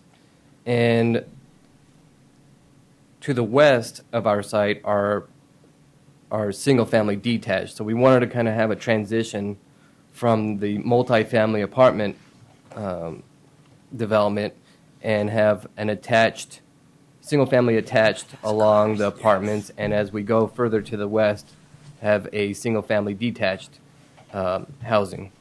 And before you is an example of a concept plan we would like to propose. We are going to have a neighborhood meeting on Thursday to discuss this concept plan.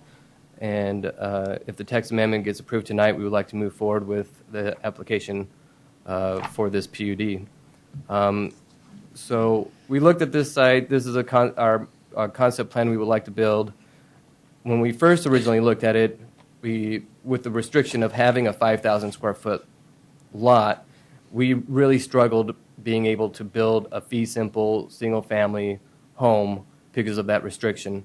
And we wanted to kind of get a baseline of what can be done on this site with HDR with no 5,000 square foot amendment. And this is a plan that we came up with. It's condominiums. We are a builder. We buy property, develop it, build homes, and sell it to homeowners. We don't rent. It's fee simple. Condominiums we can do. We don't like to do them, but this is an example of a project that could happen with HDR. We don't want to do that, but this will meet your code. What we would like to do is similar to this site plan. It would be a combination of front-loaded single-family attached, alley-loaded single-family attached, and detached single-family. On this site plan, we showed how we meet parking requirements, and we'll go into much more detail with staff and with our submittal with a PUD. This is a concept plan. We've already met with staff a couple times. We're making good progress, and this is becoming more feasible on developing this site with this concept plan. So, for an example, I have some renderings and some photographs of homes we would like to build. This is a single-family detached home. The garage is on the backside of this home, so it would be accessed through an alley. But the public street would have a front door, would be this elevation here. So this would be a rendering of a home we would build. Another rendering. Another rendering. And another architectural style. And this is an actual photo of alley-loaded home that we have built. We built this home in Hillsborough, and we built this home in Beaverton and Happy Valley. Here's another picture of a home that we actually built. Pictures. So that's a single-family detached. Here is a front-loaded townhome. This is a rendering where the garages are accessed from the front. It's a single-car garage. This is an actual photo on a nice gray day in winter. But it's this was built in Happy Valley. It's front-loaded. Square footage of these attached homes are 1,400 to 1,500 square feet with about 3 bedrooms. Here is a rendering for an alley-loaded townhome where the garage would be on the rear, and this would be your street scene from the front. And this is an actual photograph. We built this. We're under construction right now in Vancouver, Washington, with this plan, with this building. So with that, goes back to our site plan. The front loaded would be north is going to the right, but on the east border would be the single family attached front loaded, along with on the south side along Meineke. In the island in the center would be the alley loaded attached homes, and then along Cedar Brook Way would be your single family detached homes with a nice street scene. That particular home style provide on-street parking. So if you look at this plan, you can see some parked cars. You can see parked cars all along Cedar Brook. Having the alley-loaded home provides parking on the street because you don't have conflicts with driveways. On the public road that runs north through south, it's parking on one side. The parking on the east side would be restricted because of all the driveway conflicts. So we decided to have all the parking on the west side of that road. And all of these homes would have either a 2-car garage or a 1-car garage plus a driveway. So when you add up all the number of parking spots on this particular plan, it adds up to 265 available parking spaces. We're proposing 66 homes, so that's about a little bit over 4 parking spaces per home.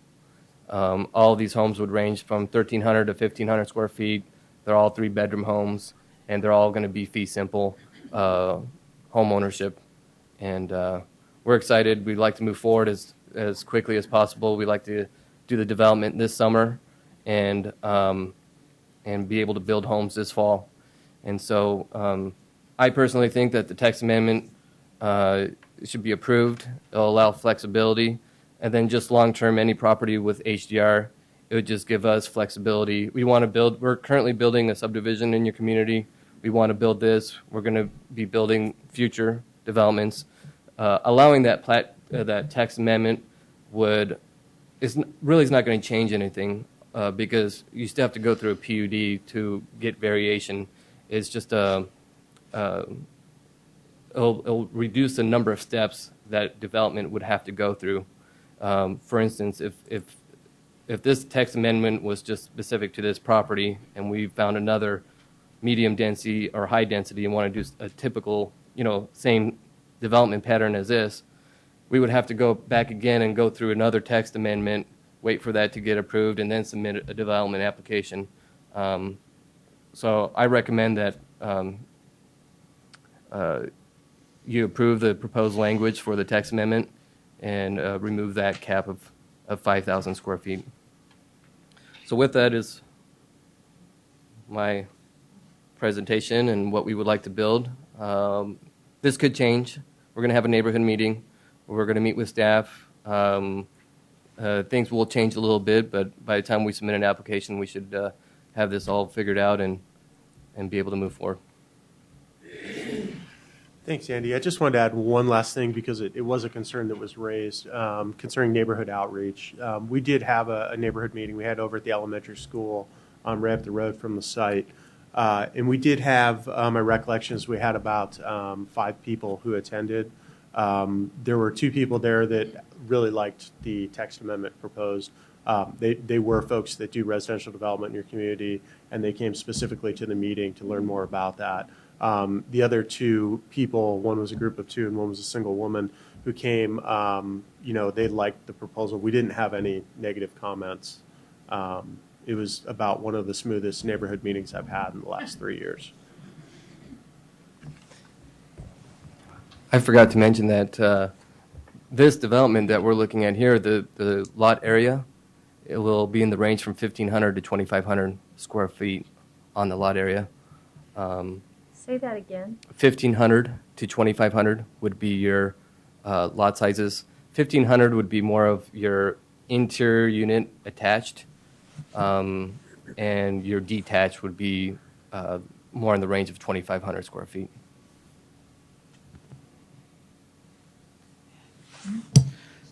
So in your conceptual plan here, you have a requirement to have so much open space, correct? That is correct. We have, it might be hard to see, but there are some open space areas scattered throughout this development. When we do submit a PUD, we will look at adding some amenities to those open spaces, and we'll have that detail when we submit a PUD. But this particular development plan has 15% open space. Right. And so when you say amenities, you mean like playground equipment or park benches or things like that? Correct, Okay. yes.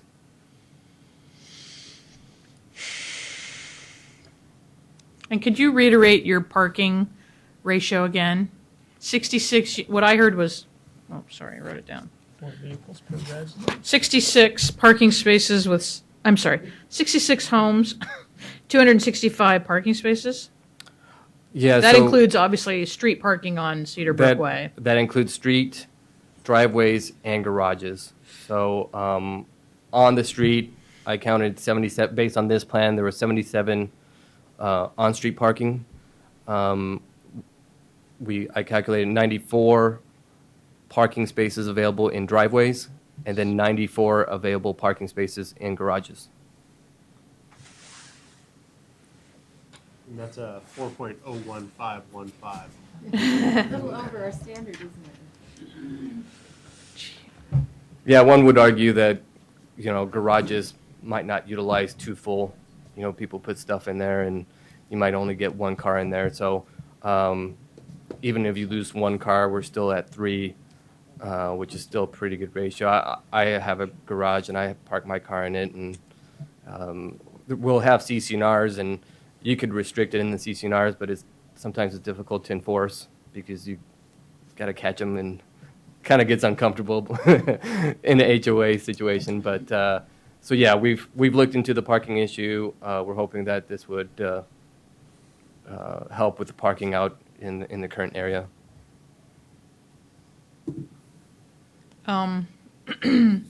So some of my constituents who contacted me who live on Handley already have parking problems from the apartments that are, directly east of your proposed development.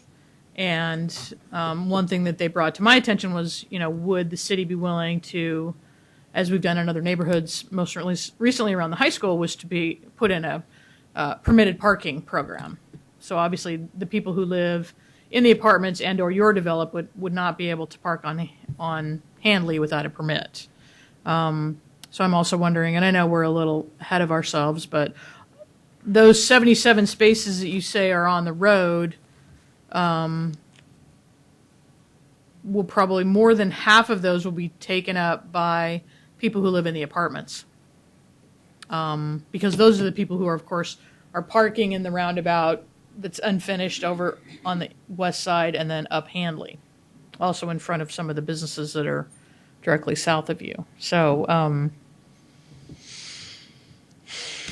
Assuming that's not made all no parking too, because a lot of one side are parking on the other. yeah, are we sure that are you confident that your street width would allow parking on both sides? Along Cedar Brook, I believe the street section, we're essentially matching the existing road section that's there today, and we're extending that through. I believe the road, it's kind of hard to see on that Well, street they section. used to have double wide, they used to have parking on both sides. They only have it on the south side right now. But Yeah, I believe because there's single-family Yeah. homes being built. Yeah. That for construction access, parking was restricted there because of construction, but it was allowed parking on both sides. So Yes. this road is wide enough to provide parking on both sides. Okay. So in the unit, would you have permitted parking or not? Or assigned parking? I'm not exactly sure if I'm saying that the right way. So No, this would be fee simple. Every homeowner, they would own their lot and their driveway, home, obviously, yeah. and they would have their driveway and their garages to park. And then the on-street parking would be visiting, or they could park their car on the street as well, but it's probably most likely visiting parking at that point.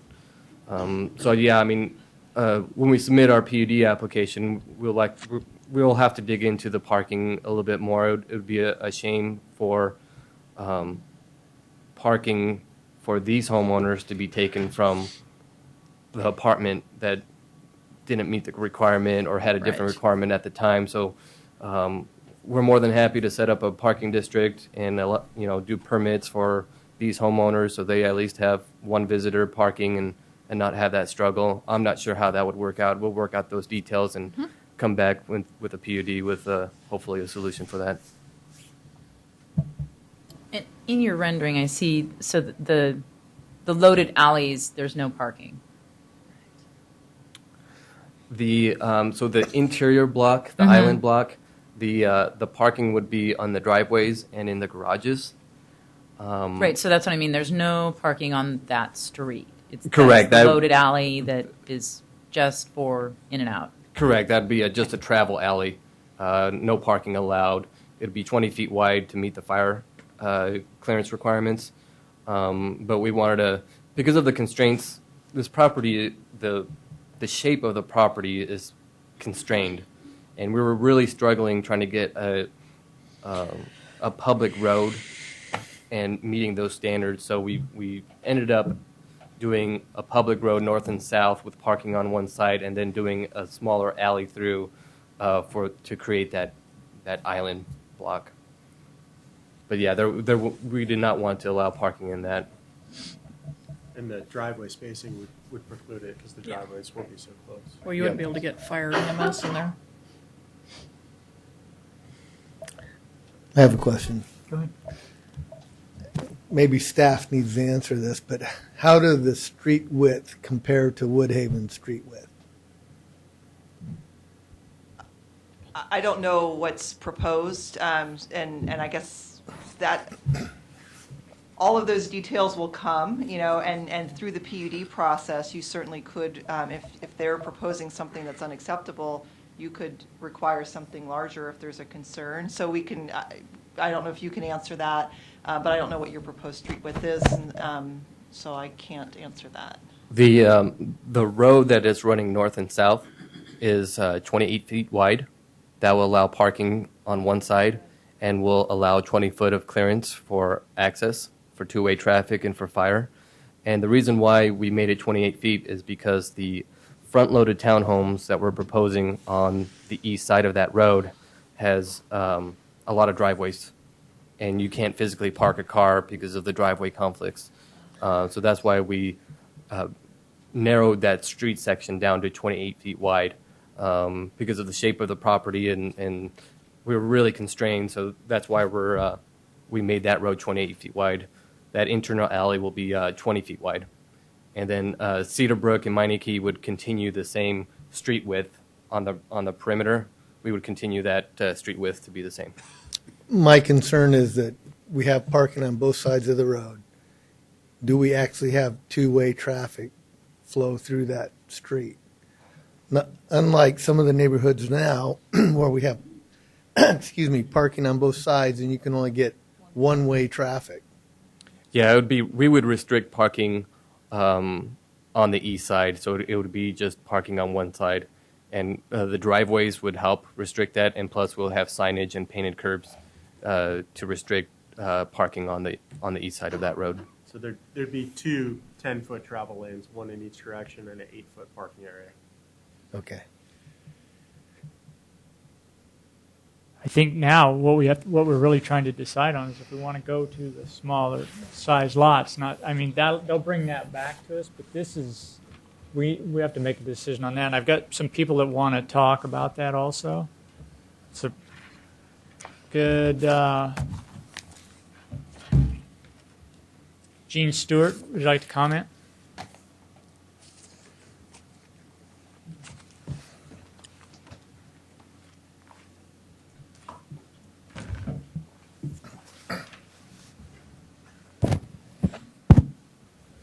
Eugene Stewart, just basically it seems possibly like a good concept, but what I'm concerned with is whether or not you have fulfilled your citizen involvement. And I would refer you to the Oregon statewide planning goals and guidelines, Goal 1, citizen involvement under OAR 660-015-40, turn 1. If you look at page 3, paragraph 6, under revision, it states the general public, through the local citizen involvement programs, should have the opportunity to review and make recommendations on proposed changes in comprehensive land use plans prior to the public hearing process. I repeat, prior to the public hearing process, to formally consider the proposed changes. This has not been done. Your planning commission is not that body because they are a formal body that is in that. And I think at this time the council needs to look at what citizen involvement, Goal 1, really is and see if the city meets it or not. And if they do, if the attorney has an opinion, I'd like to see a written opinion made public. Thank you. I can just make a general statement in response to Mr. Stewart's comments that he's correct that the statewide goals envision, and particularly Goal 1, envision citizen involvement. However, the city has an acknowledged comprehensive plan that includes policies that address Goal 1. That plan has been acknowledged by the Land Conservation and Development Commission, and therefore the goals don't apply directly. The text amendment findings that the staff has presented are findings of consistency with the comprehensive plan. So there's a hierarchy that we are required to meet. The policy question, of council is of whether we have adequate citizen involvement is a very different question and not something that should be addressed here. Does that answer your question? The question. Jennifer Harris.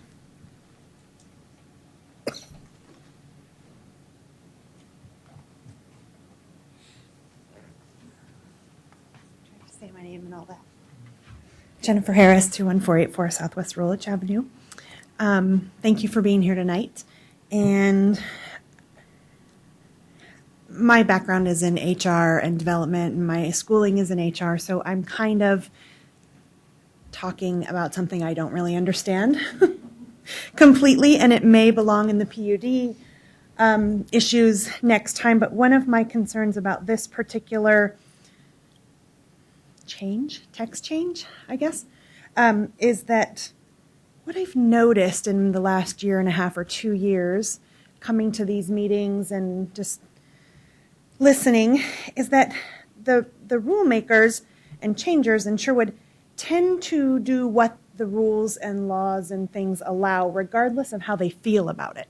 So you get a lot of, we might not like it, but the law says we can do it or we need to do it. And so by changing this particular, I don't know if it's a rule or text, I don't understand that part of it, but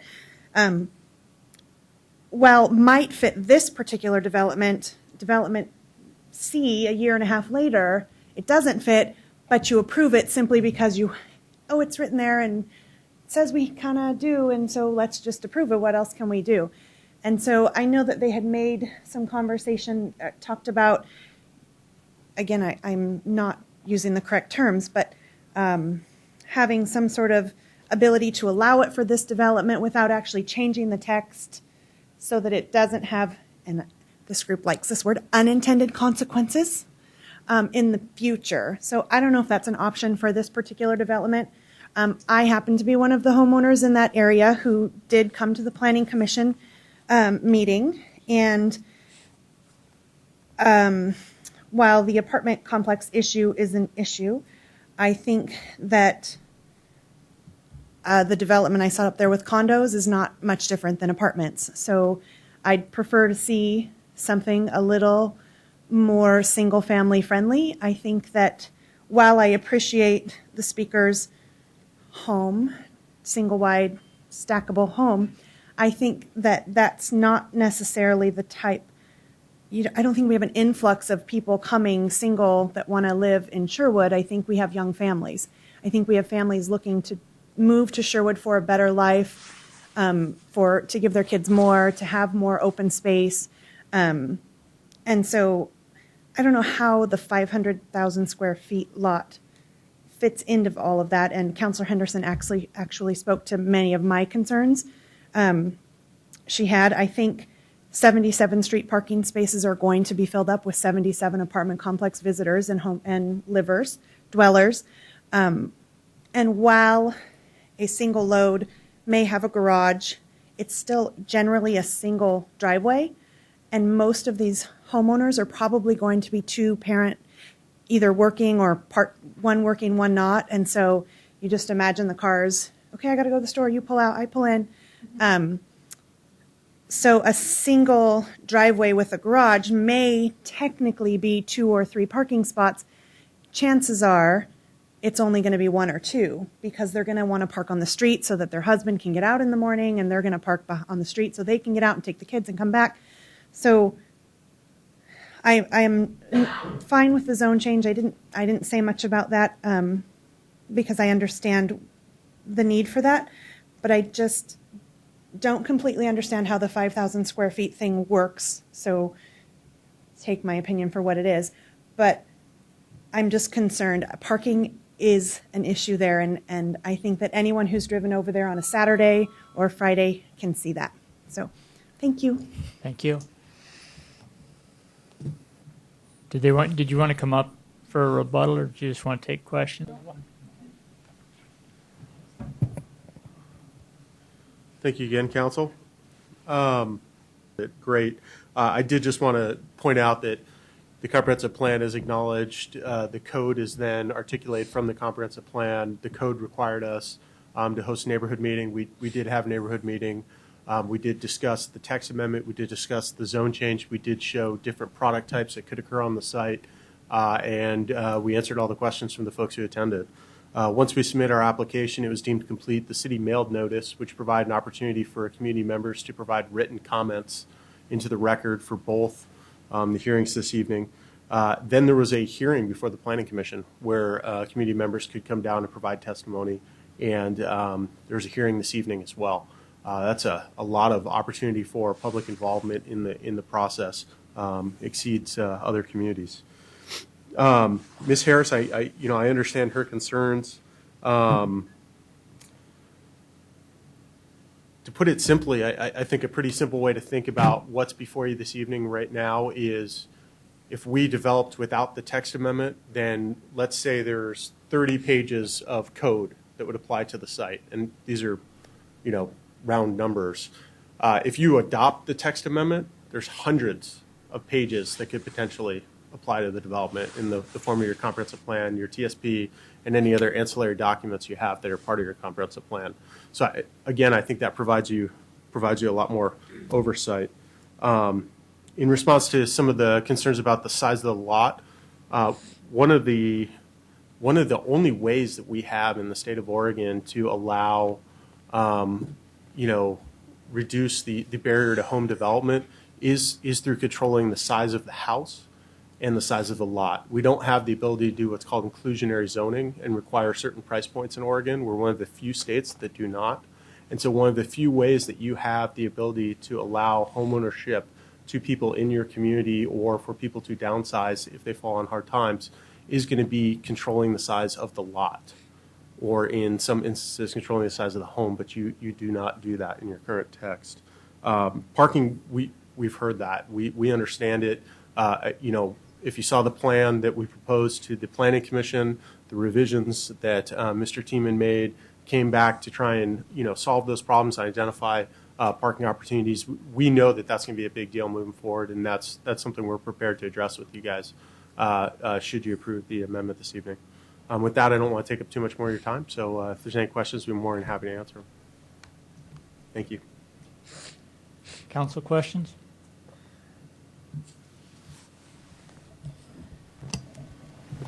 Do you have any? So I have a question for staff. So the last time that I remember doing a text amendment with a sunset provision was for the Arbitraris development, right? And that was a year.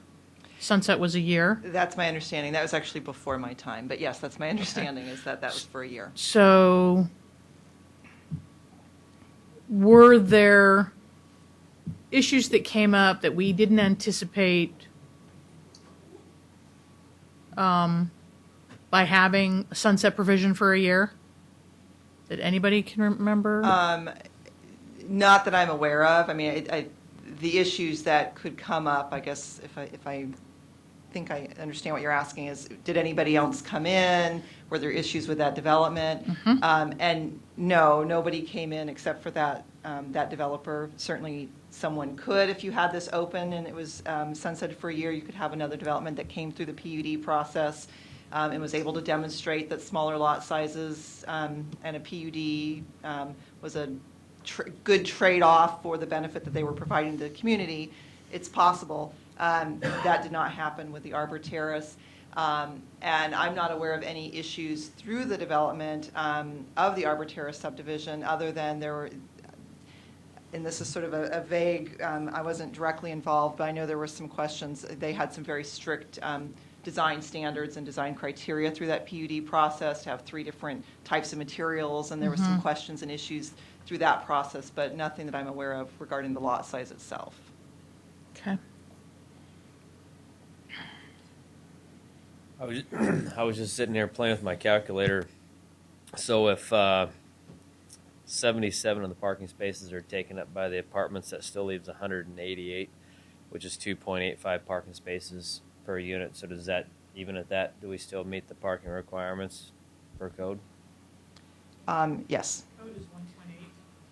So it sounds to me like even there's a parking problem with the apartments, but this development is actually a solution. So I'm not sure why they're getting criticized for a parking problem.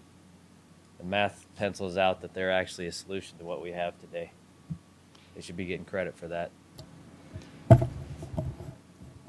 Well, I think we're mixing up 2 topics. That's right. And I think we're getting off topic of what we're really talking about. Yep. I think we're going to be talking about, and not that your notations and comments are not valid, but we're going to be talking about the PUD and the parking. I think what we need to talk about is the text amendment. On the text amendment, I actually do have a question for Julia. So the way that the ordinance is currently before us, the way that it is written, it does not have a sunset. And it does? Okay, so see, I missed it. That's why I'm asking. So it's got the year. Is that 1 year? Okay. So it would and we wouldn't be doing it for this development. It would be a text amendment for the entire city of Sherwood for a year. Yes, and as Michelle mentioned, that was based on the Planning Commission's original recommendation was denial because they were concerned, but they did discuss being open to the possibility. So certainly the council could take the Planning Commission's recommendation and deny it, or approve it with a sunset, or approve it without a sunset. Those are kind of the options that that are immediately before you.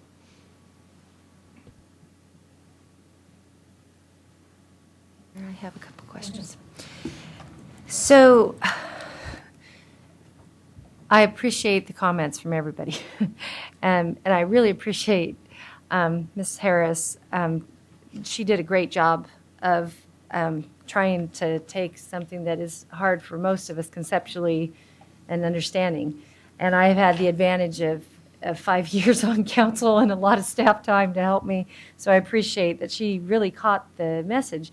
And I think what I've been hearing through the discussion is our community really ready to say unilaterally that we want lot smaller, sizes smaller than 5,000? And I think what I'm hearing from Planning Commission and from others is not really.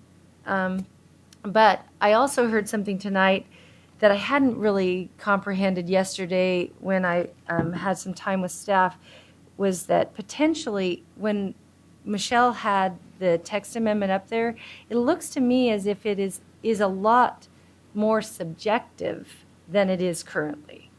Is that accurate? It's more subjective. More subjective than what? I guess, well, than dictating what you can do. you Yeah. know, like I think that's what Jennifer Harris was saying is, you know, do we want to get in that situation where in the future we have to do something because we don't? Well, in the text amendment, when it has that subjectivity, we can say, no, we don't desire to do that. Yeah, and sort of responding to her comments about, and she's right, a lot of times at the Planning Commission's level especially, you've got to meet these clear and objective standards, and if Right. you meet them, you've got to approve them regardless of how you feel. The PUD is a process where you're basically saying, we're willing to give a little bit on the flexibility because we're getting a better product. But it's Right. discretionary in terms of what makes it a better product, and the Planning Commission and ultimately the council have the ability to decide whether or not what they're presenting is really better enough for you to be willing to grant that acceptance. And so it really gives you a lot of flexibility, but also the ability to control what that product looks like, which is why on the Arbor Terrace, you know, through that process, they were required to provide a lot of different building materials and open space and landscaping that you wouldn't get through a traditional subdivision or even a traditional multifamily development process. Mm-hmm.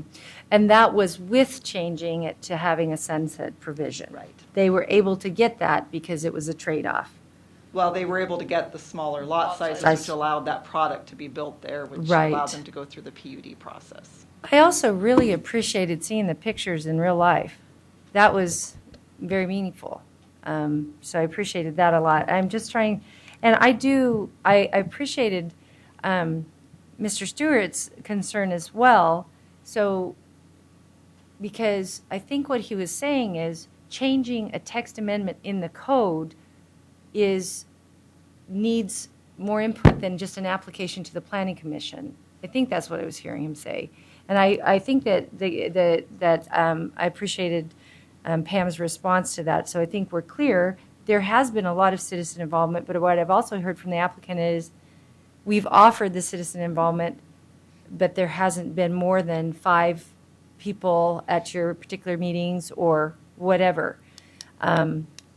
Is that right? Did I hear all of that right? Did I miss any of the steps? Yes, you heard all of that right. And I'll just add, the notice here in Sherwood is 1,000 feet from the property, which is the largest of any city that I'm aware of in Oregon. And I think I heard that from the applicant as well, is that you do this a lot, and what you said is there's a lot of opportunities for citizen involvement. But it's a choice whether people come, as we've seen. But this text amendment, it's something I've been wrestling with, but I'm trying to understand it better. I appreciate everybody's comments, so those are my questions.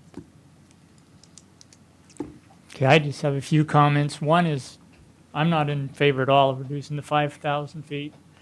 We've got plenty of areas around here that we've got smaller lots that have been built out. And you talk about the driveways. Go down some of the areas that have the driveways that back up onto the street, and people block the sidewalks. They're virtually impossible to walk down because they back their cars in 2 at a time, or they load the garage up with garbage, and so they really have, in effect, one spot, and they park behind each other. I'm more of a single-family, nice 5,000 square foot lots. I mean, even that's small compared to a lot of places. I just don't think we need any more where we're pinching ourselves in. We've got a lot of areas right now that I think that we've already developed the smaller lots for the public, and I think a nice 5,000 square foot lot with a nice house would sell very easily. That's just my feeling. Could I ask a question? So, but regards to changing this particular area to the zone change that we just did, then how do you see that developing if we don't? 5,000 square foot lots. But we just zoned it as high density. Right, you'd have to go back to the apartment section then. One of the things that really struck me as I considered this is the success of the Arbor Terrace PUD, because I remember there was a lot of concern about that at the time. But I think there was actually a point in time where they sold out their phase 2 in 2 days, because for Sherwood, that is affordable housing. And I think that that's what they were talking. It was. It became not very affordable because, and I also, having gone through the process of purchasing properties in other areas that were high density residential in other states and communities, and also having a friend who lives in a high density residential in Portland, the sidewalk problem you just described is very real. And I can't park between the driveways when I go to tend the baby because it's a problem. So I always have to find, yeah. But I think that there's a lot of value. I really appreciate what has developed over there and has allowed that area of our community to develop and be used. So I don't know, just opinion.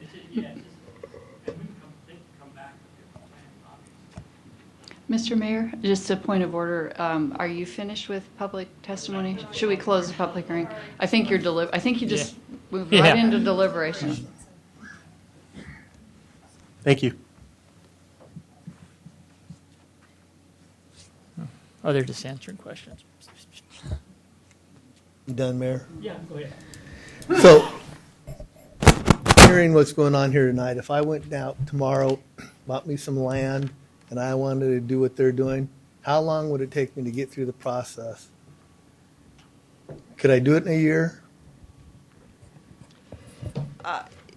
Yes, I think that you could, but as Michelle showed you earlier, there aren't a lot of vacant pieces of land in the city of Sherwood. You also are going to be limited by the density. So you could do lots smaller than 5,000 square feet, but if you are in low density residential, you're also going to have, your overall density isn't going to change. So you're not going to, you might have a cluster of really small lots, but then you're going to have a lot of open space around it. You know, and you obviously would have to weigh the benefits. But to go through the planned unit development process, it is feasible. I don't think it's super likely, but it's. Yeah, I might add that they only actually have to make an application for a Right. planned unit development within the year period. They would be vested after that Oh, date. so there's no way we could use that to prohibit someone if we had the sunset in 6 months versus a year? Well, it depends on when they make their application for the planned unit development. Obviously, they'd have to get the land under contract and do those things and put together an application. But as long as they get the application in before the sunset date, then they're vested in the lot size and the text changed. Okay. So, obviously, as we've talked or deliberated, as Pam mentioned, a lot of us have concerns about, you know, the consequence of doing a text amendment that applies to the entire city that lasts a year, even though the last time we did it, it didn't seem to have any, like Mrs. Harris said, unintended consequences, which is a good way to put it. And we're up against a 120-day tolling period, right? Well, not for this particular issue. This is text Oh, amendment, right. so it's legislative. So it's So up- if we were no to time frame. request more information or, you know, do a continuance to the 18th, you know, I'm not sure what we would gain in information other than the council would have more time to sort of get their head around this and ask more questions of staff. But the other issue I think that that's important is that this lot has been undeveloped for many, many years. And obviously there's a cost-benefit analysis for the developer, whether or not it's going to be a profitable venture with X number of homes, give or take 66 or less. And where is that, I guess, is 66 the applicant's, sort of make it or break it suggestion? And would any of that information come to light if we waited 2 weeks and requested more information? If the council wants to move forward tonight, then obviously that's an option. But I think if you think back, Woodhaven was a PUD. And I don't think anybody has any, huge grave concerns about how Woodhaven was developed. And I think the PUD is a useful tool in good times as well as, challenging times.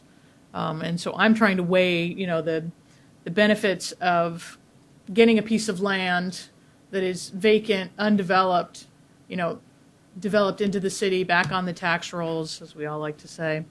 And I know people who moved from areas of like Beaverton or Southwest Portland to Sherwood to the Arbor Terrace because it was the only thing they could afford, and they didn't want to buy a condo, or potentially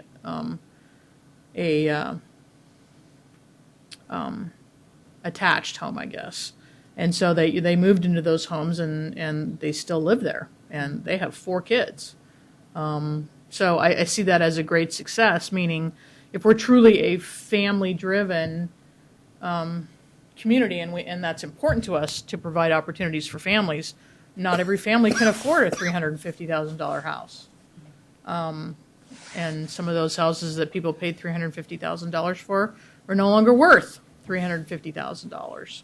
And, I want to be flexible in the opportunities to provide businesses an opportunity to develop without necessarily sacrificing, the things that we appreciate about the neighborhoods or that we live in or we visit. So I'm not exactly sure how to rectify that without maybe a little bit more time to think about it. Yeah, I actually have a question, or possibly an idea followed by a question. On the second line of the ordinance, it talks about, because I think that part of the sticking point for me is the 5,000 square foot minimum lot size allowed for single-family home developments in all zones. We've flipped back and forth talking about Woodhaven, which is a low-density region, so that's not what we're talking about. We're talking about high density, and Mayor Middleton talked about, I like the single-family dwellings in the larger lots, which I think that we're in agreement with, but that's not what we're talking about, again, because we're talking about the high density. So could we, because rather than saying we're going to give this sunset provision for this development this time, and then if somebody comes back, then we'll talk about that again. Since we're talking about high density, we want to provide citizens an opportunity and potential citizens an opportunity to have the high density, single family and mixed, less than 5,000 square feet, because it fits with what is needed. It fits with what we view as the correct use of that zoning. Can we just take out in all zones and stick in high density zones? But by all means, that's totally up to your discretion. You can limit it to high density. You can limit the lot size, the low bar that you want to go to. There's and then multiple it doesn't options. affect that 5,000 square The foot threshold. requirement for the low density that we're talking about, the Woodhaven developments, that we still We have to amend the code. appear to agree with. So that's, and do we need a code change? And that's my question for Those staff. are the language that you could change in the ordinance, and the proposed language could include components of limiting to medium density residential high, or simply limiting to high density residential. And in looking at the map, I don't think there's any other applicable property anyway. Okay, we're running low on time because we end at 9:30, and Okay.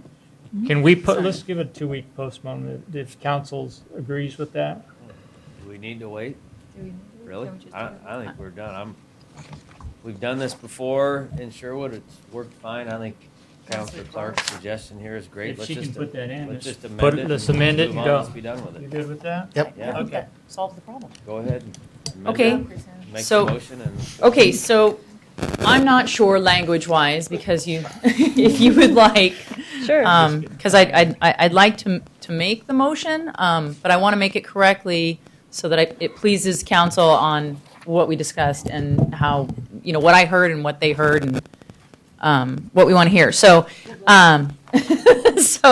so I'd like to make a motion that we adopt ordinance 2014-002, amending section 16.40 of the Zoning and Community Development Code relating to planned unit developments with the change in the second paragraph under whereas the applicant proposes to remove the 5,000 square foot minimum lot size allowed for single-family home developments in all zones. I would like to strike in all zones and replace with in high residential.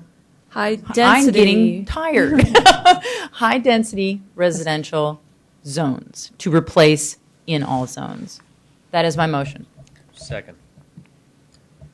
All in favor? Aye. Opposed? So we need to, Excuse me, I need to do a roll call for the yeah, ordinance. do a roll call. Ordinance 2014-002, amending section 16.40 of the Zoning and Community Development Code related to planned unit developments. As amended, Counselor Clark, Aye. Counselor Langer, Aye. Counselor Butterfield, Aye. Counselor Folsom, Aye. Counselor Grant is absent, Counselor Henderson. I have a question. Do we not need to vote on the amended ordinances and then adopt the ordinance?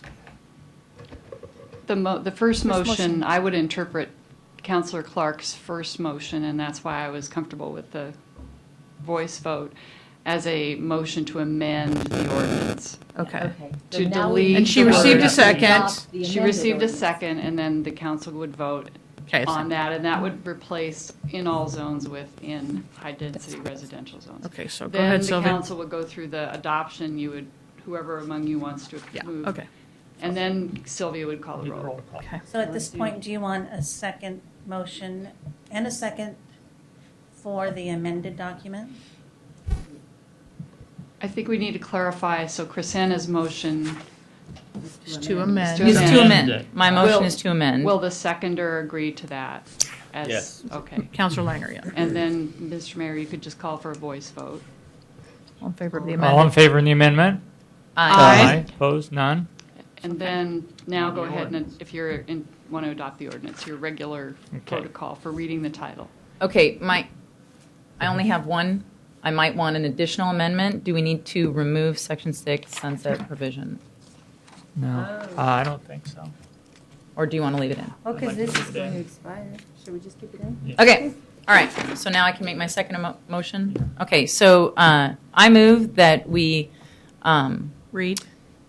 what? Read caption. Recaption, Adopt adopt the amended. the amended. Or, There you you want go. to just do it? Okay, ordinance 2014-002. Second. Nobody else? Now she'll do roll call. Counselor Clark, Aye. Counselor Langer, Aye. Counselor Butterfield, Aye. Counselor Folsom, Aye. Council President Henderson, Aye. Mayor Middleton. Aye. Thank you. Next is citizen comments. Could we have just a, I have two. I need a, Go ahead. Yeah, you just go. Just go. Selma? oh, I don't want to miss Selma. Thank you, Council. Okay. So they got what they wanted.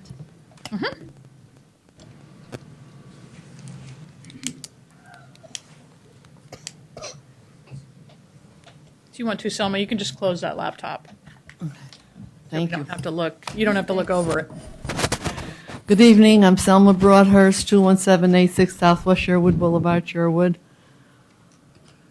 I petition the city to remove the unattractive cement posts that are on the corners of the main streets of our city. Trying to put that nicely. I think they're obtrusive. You mean they don't in Old enhance Town? anything. Pardon? You mean the ones in Old Town? Yeah. We call them monuments now. Yeah. And if you need to recoup some of the money, I suggest you go to Monument, people who manufacture and engrave them for cemeteries and grave markers, or to designate areas like the refuge. You could use those for an entrance. You could have in front of some housing areas, you have monuments and they engrave them with so forth and so on. But they've had a lot of incidences. I'm sure people here can relate some, and they've been dangerous. I don't know if there's any major ones, but I have witnessed some. And that's all I need to say. Thank you, Selma. And we turn that over to the city staff. Tomorrow. Discussion. Get rid of them. Mayor, do you want to? Sorry, do you want me to Yes. address that now, or Yeah. to come back? Well, did At you least want to? initially, I mean, that's something that I've heard in the year and a half that I've been here, in terms of finding that as a solution. I think Bob Galati is prepared to at least touch upon, if you take those monuments out, there's some lighting issues and things like that, but we can explore that further if the That'd be council great. wants to give us that direction. Yeah, So, I'd like to see that and then come back to us. is that Is the? everybody okay with that? Mm-hmm. Okay. It's actually something that Hated them from I've the first time I found saw most people like that idea. I don't think I've bounced that idea off a lot of citizens, and I have not heard any negative About removing them. about removing them. So I'm sure there's someone out there that would not like that idea. Put 'em on the However, they do Tonquin Trail. serve a purpose, correct?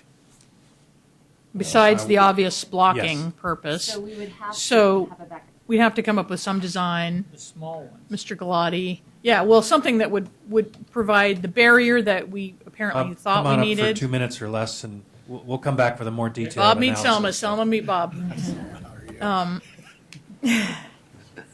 Does everybody agree to go after 9:30 or not? Yes. Okay. Yes. Okay, as far as the monuments are concerned, those monuments also hold up the lights, Some of them. Right. several of the lights and some signage. For the things. There's electrical vaults underneath them. If we're going to, we can go through and I can do an analysis and tell you pretty much what you'd be looking at as far as a technical solution to it, and come up with a cost estimate to give you a sense of what it would cost to redo the things. Okay. Nothing's impossible given time, money, and a little bit of technology. Ingenuity. So we can do that for you. Yes, they are somewhat of a nuisance. They are somewhat of a traffic issue. People have complained about it. It's tight. Yes, we know it. We agree. We just don't know right now how much it would take to take them out and replace the lights and the standards and everything like that. I don't imagine it will be a inexpensive proposition to fulfill. Okay, thank you. You just bring it back, it's whatever. Thank you. Maybe in the meantime, you can paint the poles black. Jan Hatcher? Jan. Oh, that's Jan. And Luke's still confused.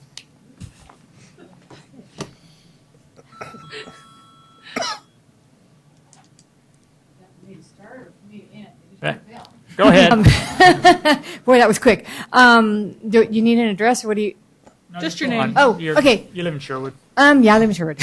Yeah, you all know me. I'm a pest. I'm back to the 12th and Glen Eagle and 12th and Sherwood Boulevard again. Apparently, people are not able to see the signs. I guess what I'm asking for, I don't know if I asked this or not before, but some rumble strips, maybe so that I can hear the traffic coming on 99. These hybrid cars, I can't hear them. I can't tell you again how many times I've been run over. My girlfriend was out yesterday at my house, and I heard this yelling, and I'm like, I go outside, and she said, "Did you hear me yelling?" I said, I heard somebody. And so she was out there yelling at people. slow down. So then she actually stopped somebody and did you see that sign? My friend was saying, oh no, I didn't see that. So I wonder, is there a way we can put a flashing light? Can we put maybe a crosswalk there or something? I can't believe there's 6 signs out there and nobody can see them.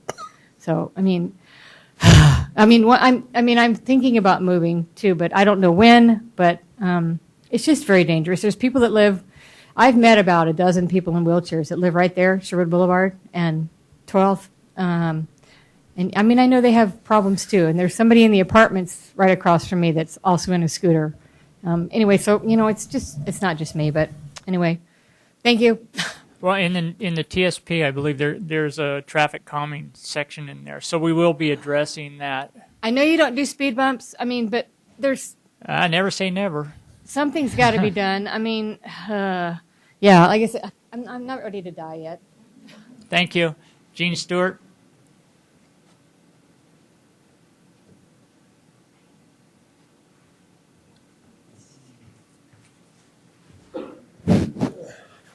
Yes, Gene Stewart. This Sherwood Senior Center, Teresa can put together a report showing how many people are coming in and out. And I think the last average wasn't 150 people a day that are accessing it, coming in and out, and possibly even the number of meals that they're serving. I think it would be beneficial for the council to see. If Kristen maybe could sit down with her, she would give it to you like once a month. They've got the numbers. Let's use them. And I think it's been showing an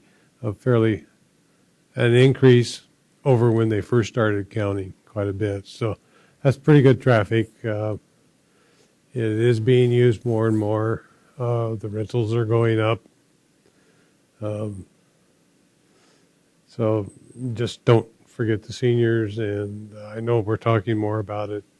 And hopefully we'll have a work session on what city roles is so that we can get some policies set in place so we know what we're doing. As an example, like they're talking about developing a website and they need to get council okay on a name change, shortening it up. The problem is that the proposal is coming through a steering committee from Meals on Wheels who operate the center, but yet we got to come to the council to find out, is that, who's in charge and who can make these decisions so we don't. We've got a lady who's going to come and develop the website for free, so we don't want to turn her away. Thank you. Thank you, Gene. We'll start with council comments. Go ahead, Chris Anna. We'll move this way and then move this way. So I will be respectful of time because I know it's late, but I had a couple things. So I'm not just lounging up here. I'm recovering from a couple of surgeries on my legs. And the only reason that I say that is because what I want to talk about today is I want to talk about struggles and encouragement because I think that everyone goes through lots of struggles. Some are really obvious when you're hobbling around, but my struggle right now it's very short term. And I have had a ton of people come out and give me a great deal of encouragement. And it has made all the difference in the world in working through a struggle. And I think that if we can identify struggles and give encouragement, it can just change the whole atmosphere for the people going through the struggles, for everyone. And we have lots of opportunities in Sherwood that we can give encouragement. And I have two that I would like to identify for citizens to have an opportunity to give encouragement in our city to others. The first one, we have a wonderful business owner. Michelle and Darren Howard own Sweet Story, and they have opened up a new adventure, and they need some encouragement. And this is how we can give it.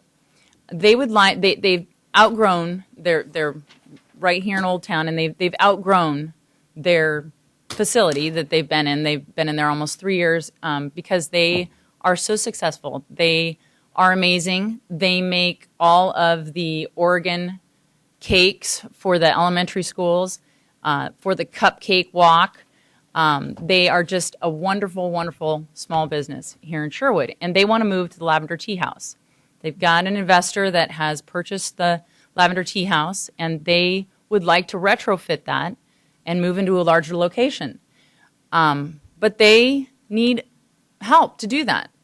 They need to raise $25,000 to retrofit all of their equipment and change the flooring and make that location fit.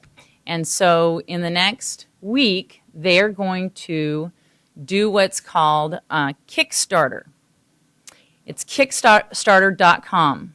And the keyword is Sweet Story. They're going to launch that this week. So you can go on to Kickstarter.com.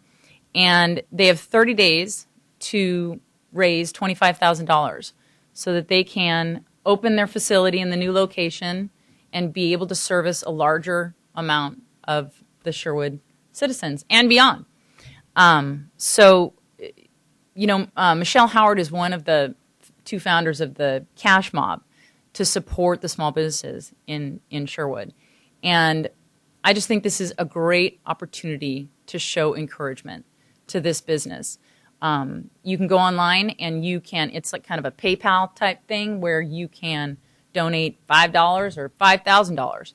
And if it will not fund until the 30-day mark hits.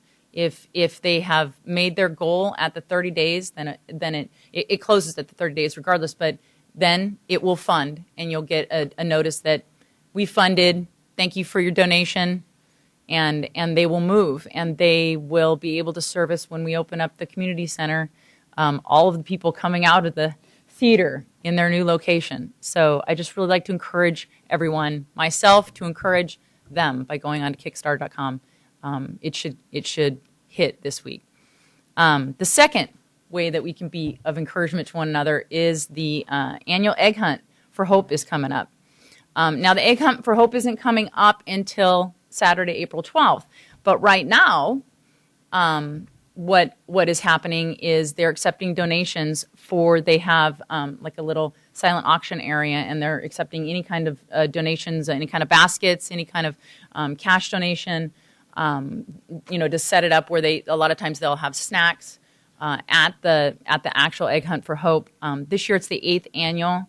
This is sponsored by Leslie and Todd McCabe Real Estate Group, and they're sponsoring it for Brianna Dannon, who is a Sherwood high school teacher this year, and she is a breast cancer survivor, and she's fighting right now. So this is something that we can do for one of our own.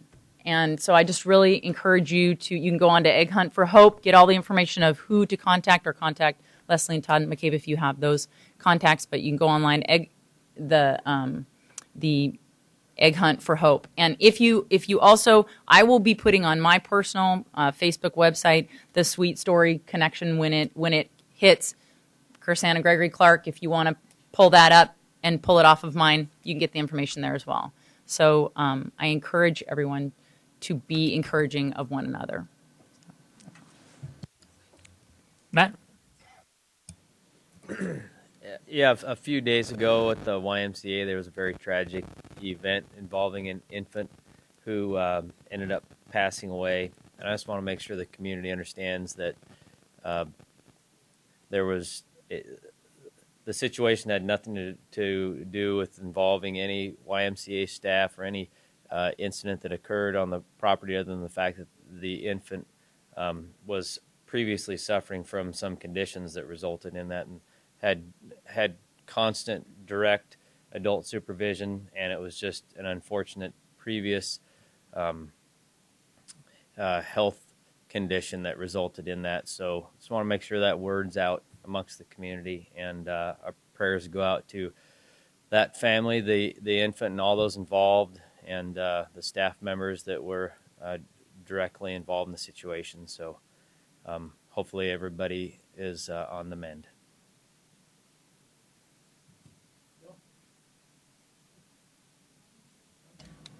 So I'll try to be quick. I thank you, Eugene, for bringing up the senior center. I had a number of notes, and I want you to know that I went right into Joe's office the very next day. When he will bringing something to us in the next couple of weeks, talking about the name change that they requested for some marketing purposes and other things we'll explain at that time. The senior center acquired a door counter last year, and that was what Mr. Stewart was alluding to. The center is being used, and it's a very vibrant facility. And as I've mentioned before, I'm in and out of there probably 3 or 4 times a week, and it's just a wonderful place to be with the seniors. Last week, after our steering committee meeting, they invited me into the dining room because every Wednesday, it's from 1:30 to 3:30. I gave you the flyer, so I think that that's the right time. They are hosting ballroom dancing. And it's $5, and it's a lot of fun. And they let me just pop in because I had to go pick up some children. But it is a lot of fun. And one of the reasons they're working on getting this website is they want other seniors in our region and area to know that their events are available. But they have a live 3-piece combo, a string bass and a drum set and a pianist. And they are very accomplished and very good. And they will be doing that through the end of February. Hopefully we can build up enough people coming that they'll go ahead and keep it going. Also, ballroom dancing lessons are available on Mondays, and you can check. They have lots of fun activities. It's always a fun place to go to participate or to volunteer. And then just one other quick announcement. Tomorrow night, the high school choir is having their annual fundraiser for their choral program. They virtually have no budget for music or anything like that because of the very restrictive budget times. But so they have an amazing talent show that their choir students put on called Broadway Bits. It's at 7 o'clock at the high school PAC, and it should be very fun. And I just wanted to thank Tom and Julia for taking the time out of your already busy lives to come to the Long Range Planning Commission that the school district has put together, and we are serving on that together, and it is really going to be, I think, of great benefit to the community. That's it for me. What time is Broadway Bits? 7 o'clock. Oh, and I wanted to tell you, the Cultural Arts Commission is now a full commission. We have 9 members, and that is very exciting. And we have a great, diverse group, great artists, visual artists have joined, great business leaders and developers that can help us with that as well. So it's a great time to be on the Cultural Arts Commission. Anybody else? I have a couple of things I want to talk about that aren't nearly as uplifting necessarily as what Councillor Clark was talking about and Councillor Folsom, but we have had in our community over the past week a number of very concerning incidences regarding illegal drugs. And some of this, we've heard about either on the news or through staff, and what I want to impart to folks who are maybe in the audience or who might be watching this later is that I have a grave concern that we have people coming into our community and providing a drug called 25I, which is a synthetic form, I believe, and Chief can comment if he wants to chime in, a synthetic form of acid. And last Friday, Captain Dan Atkinson was his literal last day as a TVFNR captain. He served our community for almost 20 years, and I went in to see him and to give him a hug and wish him well. And he sat down with me, and he was really distraught because in his last week in Sherwood, he had been on a methamphetamine overdose and had 2 or 3 cases of this drug called 25I. And I was actually talking to Councillor Butterfield about, he had an employee who lives in our town who had to restrain an individual who was not clothed, and I'm sure you can imagine what that means, in an apartment complex where he was having, some issues and screaming and yelling and needed assistance but didn't really know how to ask for assistance. And because he was likely under the influence of a controlled substance. And so I'm just really concerned, and as Captain Dan and I were talking, he looked at me and he said, "What are we going to do about juvenile drug issues in our community? I'm really, really concerned that that we're missing something and reaching out to these kids." And we were going to have an extended conversation, but then they got called to an incident at an apartment building where a person was behaving erratically, and I don't know what was the result of that. But if you have the opportunity to reach out to your neighbors who may have teenagers, or I have a nephew at the high school, and talk to them about, the temptation may be great, but the consequence may be even greater. For some kids, it may be their first and their last high. This incident with 25I, which was over in the Woodhaven area, the reason why that potentially turned into something that was not tragic was a off-duty Washington County police or Washington County sheriff happened to be driving by and stopped and immediately called 911. And in a period of about 10 minutes, they went from having one patient to two and had to call an additional ambulance. And so if you have the opportunity to speak to students in classrooms, or you have friends who have youth, I'm just really concerned that this is going to turn into something that we won't be able to turn back. And I don't have all the answers. Chief and I had a long conversation about this yesterday. I don't have all the answers, but I can't ignore 4 overdoses and a career captain telling me that we have a serious problem in our town that we need to address. And I don't know what the solutions are, but I know that just like with the Seattle Seahawks, I knew I'd work this in somehow. If you put a good team together, you can do anything. And I don't know who's going to be on that good team or that great team, and I don't know what the solutions are, but I have grave concerns about the youth in our community and the potential for bad influence or individuals who come into our community because of a level of affluence and are distributing this drug, which kids clearly don't understand how serious, very serious it is. And I'm not saying that we're, we have, dozens and dozens of this happening every day. But as we grow and as people move into the community and as we get larger, obviously these issues are going to be apparent in our community. And I don't want to be a community who said, I wish we would have done more. And I think we can do more. And I'd like to impart on anybody on council or staff or anybody who has an idea of how to do outreach or drug education that's available that, we could tap and make available.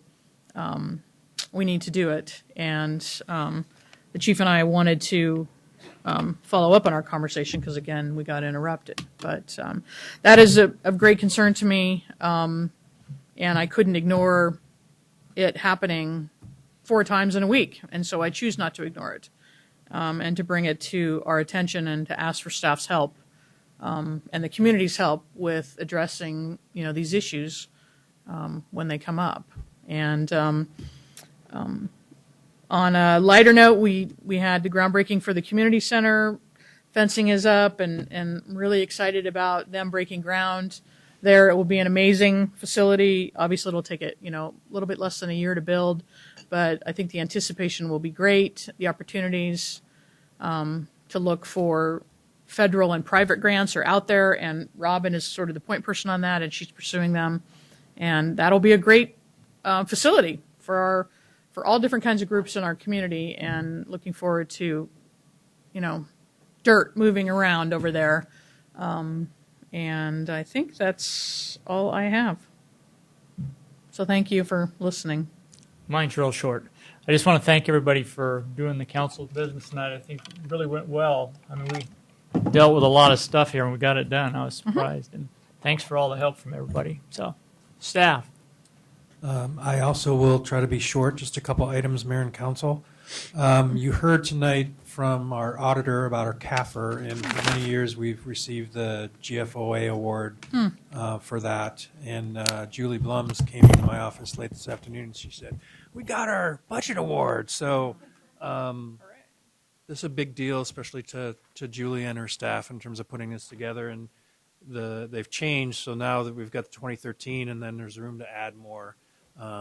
So this is the second of the three that eventually we want to achieve. So no pressure, Julie. I just wanted folks to be aware of that. Charter Review Committee has been working very hard. Both the mayor and Council President Henderson have been very active. Did you want to mention anything about that? You look like you do. Well, I meant to bring it up at our last council meeting, and we sometimes just forget.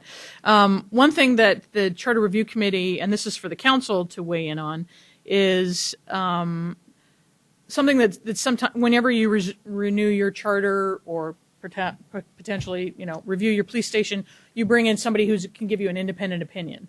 And so the Charter Review Committee would like to request of council to have an independent attorney's office review any charter revisions or amendments that they'd like to make, just sort of as an outside look for the council, another set of eyes.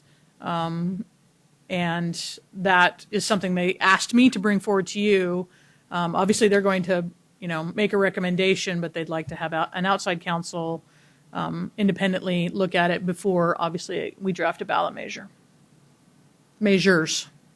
So, unless council has any concerns about, I'm not sure who that would be. I'll rely on staff to make a recommendation. We could identify outside Right. counsel that could Right. help us take a look at that. Yeah. Obviously, you'd want somebody that is familiar with charters. Right. And I've talked a little bit with Barry Elsner and Hammond, and they're supportive of the idea as well. So they would help us maybe identify some of those outside counsel. Mhm. But that came up at the Charter Review Committee that Right. I think one of the things is the model charter that the League of Oregon Cities has. Barry Elsner and Hammond was one of the key attorneys in putting that together. And that if we're going to propose any charter amendments, having a separate set of eyes might be useful, just from a transparency standpoint. And so we can do that if the council feels that that is the right direction to go. And I see lots of heads nodding. Go. So what I was going to mention wasn't necessarily that, but there will probably be an opportunity in February for the public to weigh in on some of the amendments that the Charter Review Committee is probably going to bring to you to put on the May ballot. And these are all election-related measures. So the issue of term limits is something that I think has been tossed around, and we'll probably get a recommendation to you to consider putting on the ballot. Going back to getting rid of the council by position election and going back to top vote getter. So if there's 3 positions open, everyone would run for those seats, and the top 3 would win the council seats. That seems to be the 2 major things they've spent a lot of time on since they started working in December. So they've been working really hard on those to meet that deadline, which is looming in May. So the only other thing I wanted to mention, as you may recall, I'm in the 3rd and final year of membership of the board of the Oregon City County Management Association, and we have our retreat at Silver Falls State Park this week, so I will be out of the office Snow. Thursday, and Friday morning I'll be back in the office Friday afternoon, but we have Wi-Fi there, and you can get a hold of me if necessary. But Take your boots and take your my gloves. boots, yes. Chains, cars, Yeah. chains. Hopefully the snow will wait until Friday night. So any questions for me or staff on anything? It's been a long night. The only other so- thing was we had proposed a work session with the council and the Charter Review Committee on, was that the 20th or the 27th? I'd have to check my notes. Okay. It's later in February. Okay. So just an FYI for council that they wanted to have a review work session, just like we do with the Planning Commission or the Yeah, I Parks think Board. they didn't want to necessarily hand off just a document to Right. you without explaining how we got here. And get some feedback. And give you some feedback and answer questions you might have. So, anything else? Shut up. Meeting adjourned.